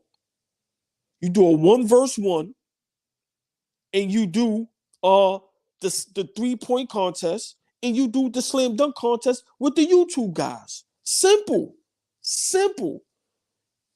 It's nothing Sunday. Y'all get all the rest y'all want. Now it's no complaining about low management and rest of none of that. Come on, man. All scrap it. But Dom, I'm with you. I only watched it once Brunson scored. I cut the TV. I don't watch that shit. I like my tournament idea. Best game of 21. Yeah, 4 Sportsmen. Anything else? I mean, I'm gonna finish off on those teams because I made a promise to these guys. Say no more. I'm happy you mentioned LeBron. I'm happy you mentioned LeBron because people are too afraid to say it. But the NBA takes after the face of the league, in my opinion. The other stars. So many things about the NBA have become uncompetitive since he's become taken over since Kobe is the face of the league. Dom, not sorry. It's the facts. I could go in more depth if you want. Let me ask you a question. And hold on. I'm sorry, but that's proof that to me, Kobe was never the face of the league because they didn't follow him. Because they didn't follow that. They followed LeBron, and they really were lazy about it. All-Star games. I mean, the thing is, right? Actually, you know, Kobe was the face, but here's the thing. I think it's less about Kobe and more about the culture that Kobe even saw. Because, like, I watched the 69 All-Star game. It's a Dime Machine first episode, right? And they're treating it like a normal game. I've watched one in the 80s. They treated it like a normal game. So in the early 2000s, it seems similar. And then late 2000s, it was starting to get a little foolish in the first half. Then they lock in second half. Some would just be blowouts, though. Sometimes the team would it's a basketball game. Someone's going to be blowout. But then to me, you know, I want to say after 2014 or 15, the first one I can remember, it really started getting bad after this was Kobe's last one in Toronto. It was really, really high scoring. And then after that, it was just basically done. 2020 was a great exception, though. I think 2018 and 2020, we had some close ones, but it's just been a joke ever since. I just think Kobe used to – I was to say this about Kobe. He used to make it so that you either had to take the game as seriously as him to compete or you guys were going to just lose. Yep. Like the 3 years he won MVP, the game was a blowout. And I used to get annoyed by how hard he took it. But look how LeBron responded to and you saw D Wade and come on. I was like, yo, what are you doing? Remember, LeBron used to take it seriously back then too because he had something to prove. 08-06 he won MVP. Before I get out of here, let me just say this. Oh man, I wish we could talk about this on another time. Do you think? Because I told somebody the other day, the players found a glitch in the matrix. They found a glitch, and I don't knock nobody for that. But you're not telling me these guys are linked up and said, "Listen, bro, we get all the money we want. We ain't got to play hard. It ain't about the championships. Pop, pop, pop, pop, pop." Bro, they too friendly, Dom. Everybody's in cahoots. I'm sorry. That's a part of the culture, but you're not going to beat me by 40. And at the end of the game, I'm on the court laughing and chucking and switching jerseys and hugging. No. Listen, they found a loophole, but they went overboard with it. Bro, when guys are showing up at the game with glasses of wine, bro, it's too much. It's too much.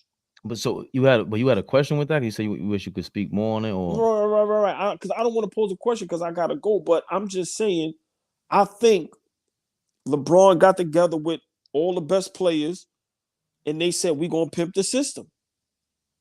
Oh yeah, and yeah. It doesn't matter who wins rings. None of that matter. I'm sorry. I think that's what's happening, and this is why nobody cares. Because for Boston Celtics to give Jaylen Brown $300 million, that's the worst $300 million ever spent. I said it here first. I think they took Mike the blueprint because I don't turn it. It is Mike versus LeBron all the time for me, but I don't overlook the fact that a lot of these tactics that LeBron uses, Jordan was doing it. They were promoting him as God.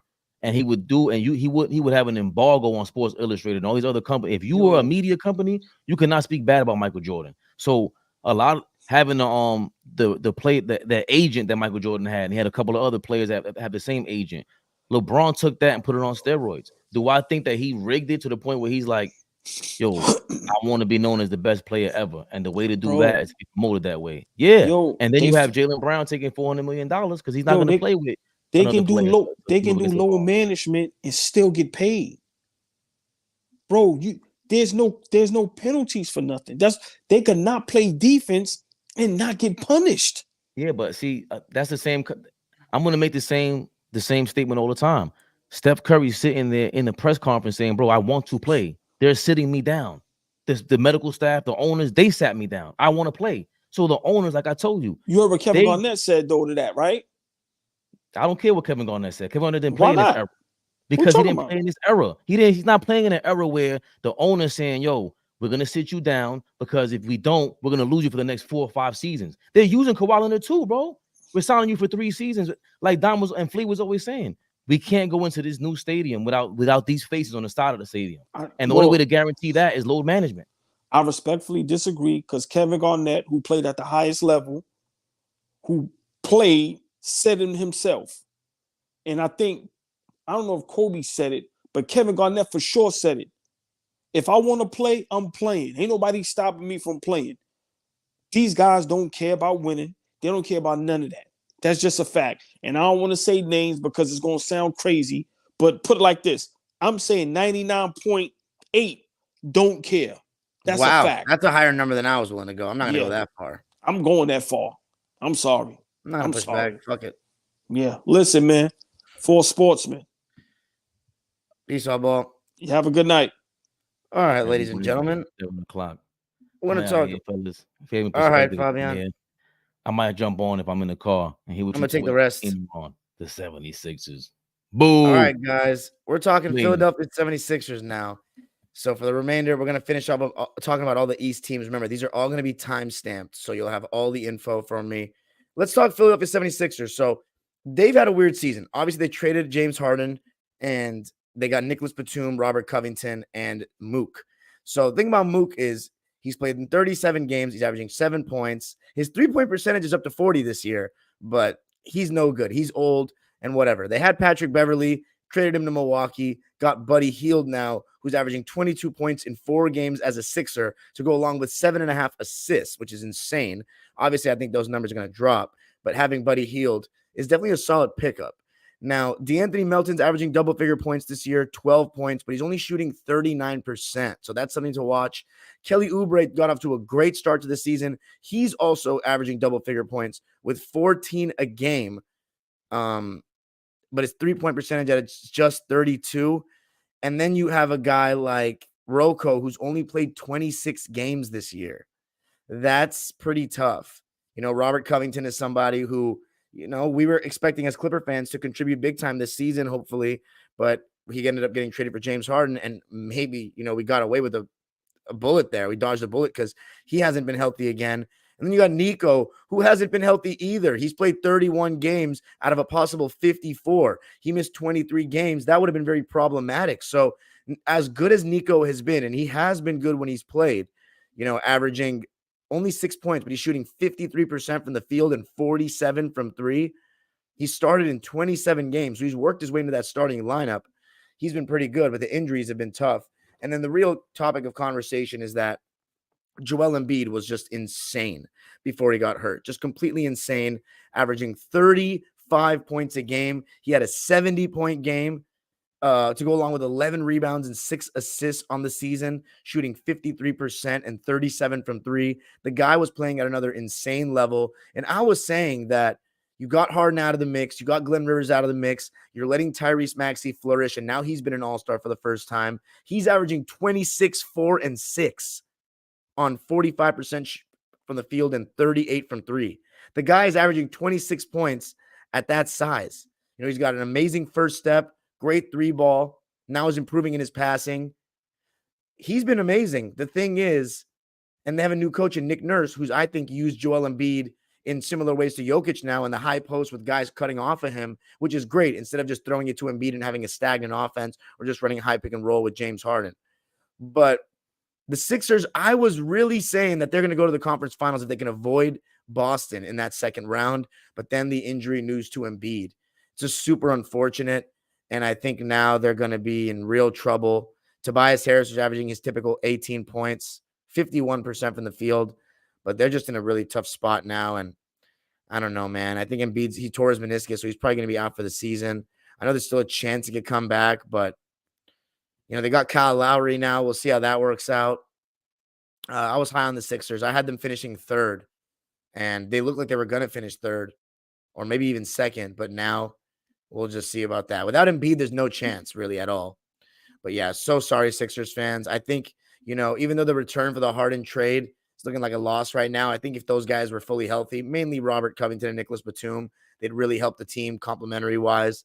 But yeah, I think that the Sixers, they're in a really tough spot now. Let's talk about the Atlanta Hawks, who sit in the 10th spot right now. And to be honest, I'm pretty disappointed in them. I had them finishing 7th before the season. And yeah, they've been really disappointing. And a big reason is they still really can't guard anybody. Their defense is atrocious. When you watch them play this year, they've had a ton of games that are just insanely high scoring. They were involved in that game with Indiana earlier this year. They allowed Luka Doncic to drop 73 points on them. They're really bad in terms of that end of the floor. But I will say having Jalen Johnson miss games really hurt them in the season. He missed 14 games, and they really struggled without him. They were hovering around these play-in spots, maybe even a little bit lower for the longest time. And then now they've broken back into that 10 spot. But I have to say, Trae Young, he's having a pretty underrated season. He was not even going to make the All-Star team, and then they used him as a replacement. But he's averaging 27 and 11 this season. 27 and 11. And he's only missed 5 games on the year. So Trae Young, he's playing really well. The thing is, 43% from the field is what he shoots. That's still pretty bad, especially for this era. He does shoot 37% from 3, though, but 9 of his 19 shot attempts are threes per game. So he shoots a lot of threes. He's not the most efficient player in the world, but his true shooting percentage is probably not bad because he shoots 86% from the line. I just think he shoots a lot of threes. And in my opinion, a Trae Young-led team, they reached their ceiling to me in the conference finals in 2021. I think Trae Young, slowly but surely, is going to have to start having the mindset that I got to be a number 2 if I want to win a championship. I mean, they did put DeJounte Murray around him, and it hasn't necessarily been a great fit because he's not great off the ball. He needs the ball to be effective. And then the biggest thing is what I've heard this year is that defensively he's fallen off. He's not a bad defender, but he's not playing that good point of attack defense we saw last year in the playoffs. He's averaging 21 points a game, 5 rebounds, 5 assists, and a steal. So his numbers look exactly like kind of how they were last year, 46% from the field and 36 from 3. So not even that bad compared to last year. He shot 34% from 3. So technically he's higher in points per game. He's lower in assists per game and a tad lower in rebounds. Efficiency about the same, 0.1% difference in the field goal. But as I said, 3-point a little bit higher, but it seems like he's not played as good a defense. And then AJ Griffin, he's had a whole lot of issues behind the scenes this year. Only played in 18 games. I thought he'd be somebody that could give him some lift as a young player, and it hasn't really happened. And then DeAndre Hunter, he continues to struggle with injuries throughout his career. And this season has been no different. He's missed 24 games, DeAndre Hunter. He's averaging 15 points a game, and it feels like he's averaged around 15 points a game like his whole career damn near. It just doesn't feel like he's making any strides as a basketball player, as an NBA player. Last year he averaged 15.4 points, and this year he's averaging 14.9. Mind you, in 2021, he averaged 15, but he was really injured that year. So, his 3-point percentage, though, is a career high, 42%. The tough part is he's not on the floor enough. So that's really frustrating if you're a Hawks fan. They're only 3 games under 500 when he does play, 14 and 17. And there's 7 games under 500 for the season. I think something else that's really stuck out for me is that Clint Capella has totally fallen off a cliff. Like, he just doesn't finish around the basket very well, despite his high field goal percentage of 57.5% per game. he does not elevate off the ground the same anymore. So like he is not a presence at the rim the way he once was. And I know that's contradicted by his 1.1.5 blocks a game. I mean, he used to be good enough for 2 blocks a game. He doesn't offer much resistance at the rim. And yeah, when what I've seen this season, he just plays soft. Looks like he's avoiding contact. So Clint Capella, and he's been steadily declining each year. I think you started to see it in 2022 when he even admitted we don't get up for games like that anymore. The same way we did last year. Now that we've tasted conference finals success. So I think these last 2 years, he's consistently dropped. And Onyeka Okongwu, he's still coming off the bench for him. And I think they've got to really go a different direction soon with Okongwu starting. He's averaging 10 and 7 this year compared to Capella's 11.5 and 10.6 rebounds. So not that much worse, but he's also only playing. They're basically playing the same amount of minutes. Okongwu is actually playing 0.1 more minutes. So Capella technically averages 1 more point and then 3 more rebounds in his minutes. So I don't know. If you're a Hawks fan, let me know what you think of the difference between Capella and Okongwu and their production this year. But I think Jalen Johnson's been a real bright spot. I think Bogdanovich should be one of the candidates for sixth man. Jalen Johnson is averaging 16 points a game, which is a 10-point increase from last year. 10 point. He's shooting 35% from 3. Last season, 29. So a 6% difference. So big up Jalen Johnson. He's really breaking out and being a really good player. He's super athletic. He's offered some good backside rim protection when I've watched him this year. He averages a steal and a block a game. So he's got activity defensively. And he's only 22 years old. So that's the bright spot for Atlanta. But defensive rating, they're the worst team in the league. They're 30 out of 30 in defensive rating, and it's very obvious. I think Trae Young is actually trying a little bit harder defensively when I've watched him, but it's still not significant. And DeJounte, no good. But anyway. And Capella, yeah, he's just non-existent really. Let's now talk about the number 6 seed, and that is the Indiana Pacers. Now, the Indiana Pacers, I had them as my 10th seed. But that being said, they did make a big trade, and that is for Spicy P, a player who I really like and I think is a great addition for this team, as I talked about when they got him as a second option. And he played some of his first couple of games without Tyrese Halliburton, but now he started to get situated with the team. And you see the Indiana Pacers are currently in the 6th spot with a 31-25 record, playing even better than I anticipated. And a large reason for that is the amazing season of Tyrese Halliburton, who last year had his breakout season, was an all-star for the first time. He has increased his PPG by 1. He has increased his assist per game by 1. And rebounds, he's increased by 0.2. He's shooting 49% from the field, just like he did last year, and he's shooting identical from 3, 40%. So he hasn't really improved that much, but I think it's just that he's gaining his experience in the league. Each year you become better, you become more comfortable, you become more confident in the fact that I'm one of the best players in this fucking league. There's not much people can do about it. And he's leading the league in assists right now. He's averaging 22 and 12, which is insane, on 49, 40, 85 splits. He's played in 43 games out of a possible 56. So he's missed 13 games. Let me see what their record is in games that he's played. Indiana in games with him are 24 and 19, so 5 games over 500. And then with Pascal Siakam in his 15 games as a Pacer, they are you can't get his individual Pacer record off the top of my head.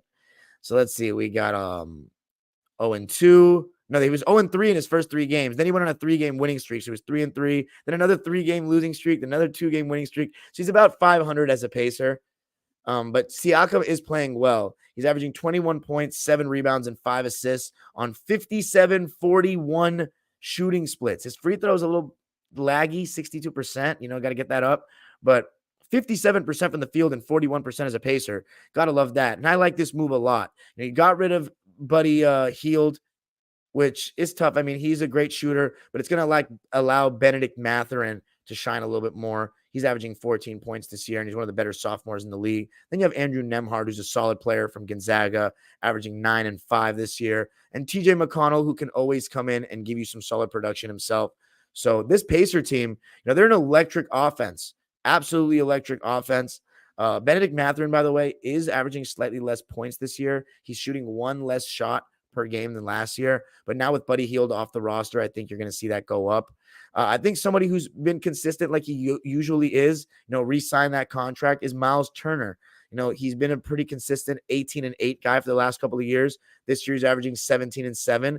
His efficiency is pretty good, but he only shoots 34% from three, which is 3% down from last year when he was 37%.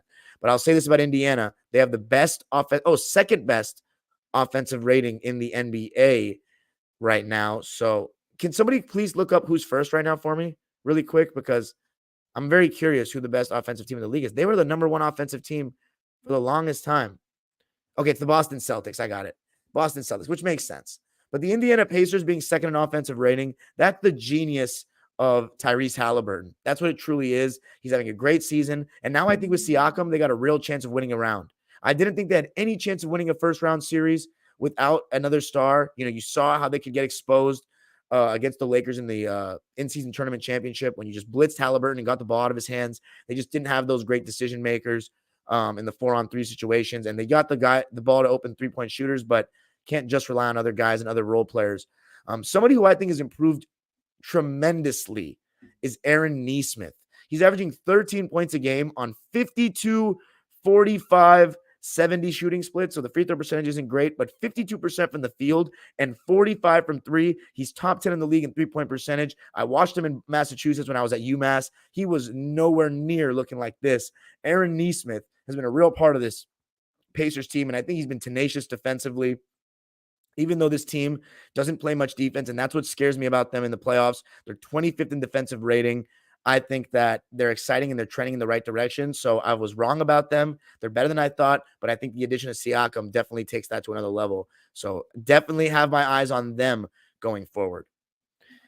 Now, let's talk about another team that's been insanely shocking to me, and that is the Chicago Bulls.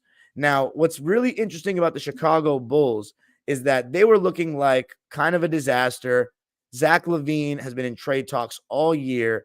And then it's when Zach LaVine gets injured that they take off and show how good they can be. Zach LaVine has played in 25 games this year, and he's averaging 19.5 points. He's not even averaging 20 points a game, people. He's shooting 45% from the field, 35 from three, which is very mediocre. And his record is 10-15 this season. Without Zach LaVine, the Chicago Bulls are 16-14 in the 30 games without him. So there you go with Zach. He's played 25 games. He's missed 30. They're over 500 without him, and they're under 500 with him. And DeMar DeRozan's having another very solid season. He leads their team in scoring with 23 points, 4 rebounds, and 5 dimes. But the real breakout season, the guy who I think should win Most Improved Player this year, Kobe White. He has been an absolute revelation for this Bulls team. This is a guy whose career high was his sophomore year with 15 points a game on a shitty Bulls team. And now he's back in the starting lineup and he's averaging 20 points a game, which is a career high, 5 rebounds a game, which is also a career high, 5.3 assists per game, which is also a career high. And he's shooting a career high 46% from the field and 40% from three. Kobe White, take a bow, brother. He's played in all 55 games. He's been exceptional. I like the way he's getting to the basket. He's shooting the three ball. I've always seen some good stuff from him, but he's really started to put it together. This Chicago Bulls team is only 3 games below 500. They're doing better than the Hawks. I don't know if they'll finish better than the Hawks. I want the Hawks to finish higher just because I was right. But they've proven to be a pretty mediocre team in this league. And I thought they were going to be bad because they would trade DeRozan or they would trade LaVine. And because Zach got injured, now they can't trade him this season. Vucevic, his stats look good, 17.5 points and 11 rebounds. But I want to point out something about Vooch. He's shooting 27.5% from three this season, 54% from two. So maybe Vooch needs to lean into more post-up, taking advantage of mismatches, working inside the arc. I know he's a pick and pop big, but maybe he needs to start taking that 18-footer instead of that 3 because he's shooting 4 threes a game and he's shooting same amount percentage from than Westbrook, if not worse. So that's something to watch for Vooch. Now, Patrick Williams, he's another guy. I just don't know if I see much improvement from him year to year. He's averaging 10 points a game, which is exactly what he averaged last year. He's shooting even worse from the field. He's shooting 40% from three, so that's pretty good. But I just think he's very average. And for being a what pick was he? 4th overall pick. I just think that he's a bust. Like, no offense. Alex Caruso's great. Ayo Dosunmu's averaging 10 points a game. Caruso's averaging 10 points a game. Andre Drummond is averaging 8 and 9 off the bench. So they've had some underrated performers. I got to give the Bulls credit. They've been very impressive. And DeRozan's had another very solid season as well. Now let's talk about the Miami Heat. We got 2 more teams left, ladies and gentlemen. Bear with me. The Miami Heat. Now, I had the Miami Heat finishing 6th. Flea had the Miami Heat finishing 10th. And I remember him being very low on them. AllBall had them 7th, so he's correct right now. And Fabian had them 7th, so he's correct right now. I had them 6th. The team that I didn't expect to be better than them was the Indiana Pacers, but I think the Heat could still finish higher than them and finish 6th, so I'm going to stay with that prediction. The Heat are the Heat. One thing about them is, though, one of these years, and maybe it's this year, it's going to catch up to them the way they bullshit through the regular season. I think Jaime Jaquez has been great. I think it's been awesome. I love Jaime Jaquez. I think he's really shown everybody that doubted how good he could be in the NBA. That he's fantastic. 13 points a game his rookie year, 4 rebounds. They just got Terry Rozier. They've struggled a bit with him because, Tyler Hero, Terry Rozier, who goes to the bench? Can you put Tyler Hero on the bench? He won 6th man of the year, and then he got that fat contract last year. That's one thing. I think Bam Adebayo, he started out really well. He rightfully made the All-Star team. He's having the best season of his career, 20 points, 11 boards, 4 assists. He's one of the best centers in the league. We all know this, 51% from the field this year, one of the best defenders in basketball. But has he to me, last year, he took the next step in doing enough for a potential championship win. But Jimmy Butler, he didn't do well in the finals. To me, he doesn't have enough of a bag to lead a team to a championship. And this is somebody who is saying, I had Jimmy ranked 5th in NBA players going into the season, not counting Kawhi, who had struggled with injury. I had Jimmy Butler 5th. So you're talking, because I love the way he plays in the playoffs, but he is a little limited. He's very right-hand dominant. He likes to come to a full stop a lot of times with his pull-up, mainly going to his left. Everything is off 2 feet, which, some people can predict. And when guys stop falling for his pump fake, he wasn't really getting great shots. And he doesn't have much wiggle to his game. I love Jimmy Butler. He's still so strategic about the way he scores, but the way he bullshits through the regular season, he's played 37 games out of 55. He's missed 18 games, so he's already not eligible for that any awards. Bam Adebayo was injured. He missed 10 games. Tyler Hero has missed 20 games. So they've had their fair share of injuries this season. They really lack size in the front court. Kevin Love is just another year older. He's 35 years old. He gets 18 minutes a night. They start Haywood Highsmith at the 4. He's getting 21 minutes a night. And the guy is 6'5", 6'7". So they have real problems in terms of size they didn't really address. We'll see how it goes in the playoffs for them. I think eventually things are going to come back to bite them. And I know they've been struggling at the point of attack defensively to a degree. Caleb Martin, I know, has been a slight disappointment this year. He's also dealt with injuries. He's missed 17 games. So, we'll see how the Heat do. The Heat are the Heat. I think this year it's going to really come back to bite them, not giving a fuck in the regular season. And I think it starts with Jimmy Butler. I think he gets away with it because of how well he plays in the playoffs. And that's why I give him the benefit of the doubt, because I'm all about the playoffs. Fuck that regular season stuff. But nah, it's going to have to come back to bite him eventually. And I think this might be the year, but we'll see. I just think Miami, we'll see how the addition of Terry Rozier helps. But Duncan Robinson, I want to give him a shout out. He's been awesome this year.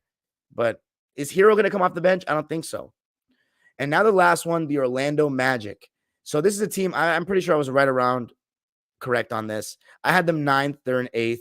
Flea had them 11th. They're in 8th. AllBall had them 11th as well. And Fabian had them 10th. So I was actually the closest. The Magic are in 8th. Paolo Banchero in his 2nd season became an all-star. And I got to say, I got to like what the Magic are doing. I don't think this is unpredictable. I think a stretch of the season that was very important for them was when they missed Wendell Carter. And in those, he's missed 26 games this year. And in those games, Goga Bitadze stepped in. He started 31 games this year. And I thought he was pretty solid. Paolo Banchero is averaging 23, 7, and 5. At 7 rebounds, 5 assists. And he's played in every game this year. shooting 46% from the field. So he's gotten better in that regard in terms of efficiency. I think the Magic's size is very overwhelming, but I think one thing that stands out about them for me is that their offense isn't great. They don't have that much shooting. You know, Markelle Fultz is not a great shooter at all still. I'm happy for Markelle Fultz. He's gotten better. He's made a career out of himself after looking like, you know, he's going to be a major bust. But this season, he's dealt with his injuries as well. He's only played 21 games out of 55. So he's missed 34 games. As I said, Wendell Carter's missed games. Franz Wagner, luckily, he's only missed 8.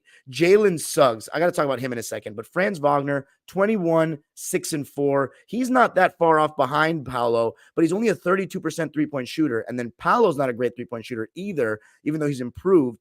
The fact that their best three-point shooter is Wendell Carter in the starting lineup, their 5-man, is a little questionable. And then someone like Cole Anthony, who is a great shooter, is only shooting 33% from 3. So to me, they have some real issues in terms of points. They're 24th in the league in offensive rating, but 4th in defensive rating. And it's no surprise why. They got a lot of size. Jalen Suggs should absolutely be on a defensive team this year. He is a pit bull, and he's starting to show why he was picked so high out of Gonzaga. Great on-ball defense, super physical, plays with a lot of passion. 12 points, definitely his breakout season. 12 points, 3 boards. He's shooting 44.5% from the field and 38% from 3. So this is a guy who you can say it's his breakout season, but in 2022, his PPG wasn't that much lower. His stats weren't much lower, but his efficiency was garbage compared to now, and he wasn't doing it on a good team. The 2022 Magic were a terrible team. They were 22-60. This is a starting role on a good team, so in my opinion, that's a breakout season. I think he's been exceptional. And then I mentioned Paolo and Franz. You know, there's other guys to mention. Anthony Black has played 50 games. Goga, as I said. Mo Wagner, he's averaging 11 points a game. Wow, that's pretty impressive. Mo Wagner's, they have 6 guys averaging double-figure points. And Cole Anthony's averaging 12 points. So really impressed with the Magic. I'm looking forward to seeing them play some playoff basketball or play-in basketball. We'll see if they make the playoffs. But I'm impressed with them, and they're doing about what I expected. So that's all for me in this one, guys. I'll answer some questions before I get out of here. Let's see what's going on. Scam, he says, good morning from Japan. KB Magic, what's up? Wolves don't have any other reliable scores in the playoffs outside of Ant. Cat doesn't fool me. Okay. Tatum been playing like a dummy in crunch time playoff games since game 7. I disagree with that. JJ Redick is a piece of shit. If anyone, I can't stand him. Melo didn't take 8 seconds to get his stuff. I mean, I think Melo did hold the ball a lot, Scam. I think you're being your Baltimore bias on that one. I think he definitely held the ball a lot. Sup, chat? Jesse said, no, I never had Dame ranked that high anyway. He can't drop any lower for me because he's also been a mini Harden in the playoffs. Harden's been better than him, to be honest. Giannis to New York. What's up, Bones got busy? Let's go, Knicks. Don't care about Dame supporting Cass. His playoff performances fell off hard from the regular season. 2019 Western Conference Finals versus a KD-less Warriors was the final nail in the coffin. I feel you. Yeah, 2018 versus the Pelicans for sure. Just Knicks, you real talk. Once we get healthy this year, we're going all the way. Reaching. Knicks Clips finals will be fire. My man, Golden Knight.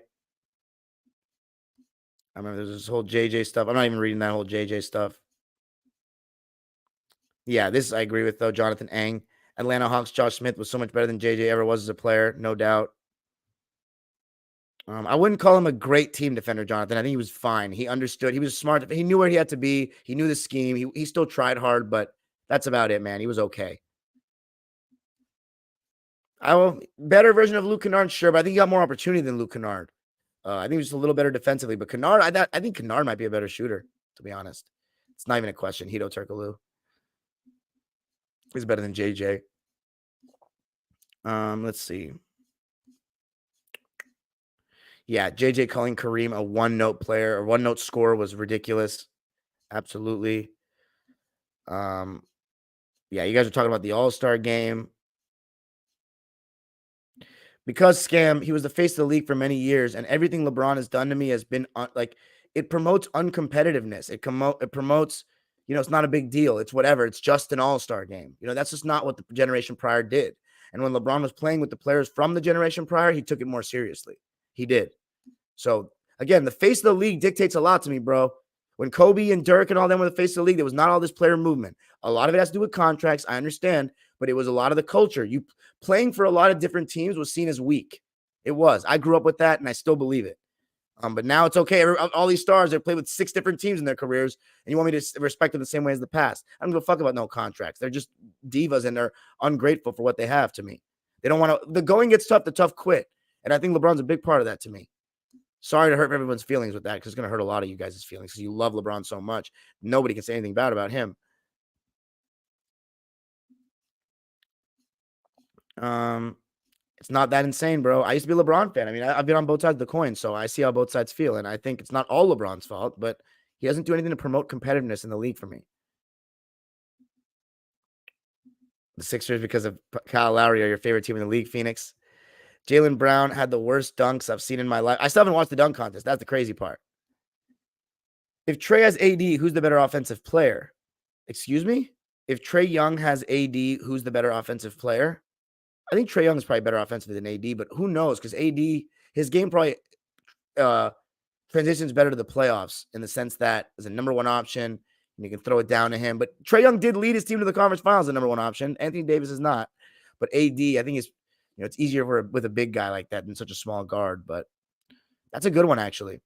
Can Trae be the best offensive piece on a finals team? If he's playing with someone like AD, that'd be interesting, actually. Sass got injured collegiately. Clint got a pop. Rocco and Nico have been injured, but they're solid as fuck when they play. Nico's an underrated passer. Absolutely. Talk about Jalen Johnson, most improved. I think that's going to be Kobe White, but I gave him his flowers. Maxey is the future. Maxey is a problem. Nick Nurse ran Embiid to the ground like he does to all his stars. I think Embiid's also just injury prone, bro. He got injured with other coaches. Spicy P better as a 3. Yeah, but it's today's NBA. Who do you prefer, Dime? SP or TH? Excuse me? Spicy P or who's TH? Tyrese Halliburton? Tyrese Halliburton. Pascal Siakam. Neesmith is a gem. Duarte is good, right? He's solid. He's on the 5 is crazy, but I'm big on the playoff scam. Valentine's Day or All-Star Weekend, Dime? What do you mean? Melo's entire time with the Nuggets in first couple of years on the Knicks, he wasn't as ball dominant as people think. I mean, what do you mean by that, bro? He had the ball a lot. He shot a lot. All right, guys, I've been on here for too long. Remember, guys, leave a comment on the video. Let me know if you like this video. I'm going to have all the teams timestamped, all of them, by the end of the night. And it'll be out on audio as well. I'm just going to clip it down a bit. But appreciate you guys all. Thank you for tuning in.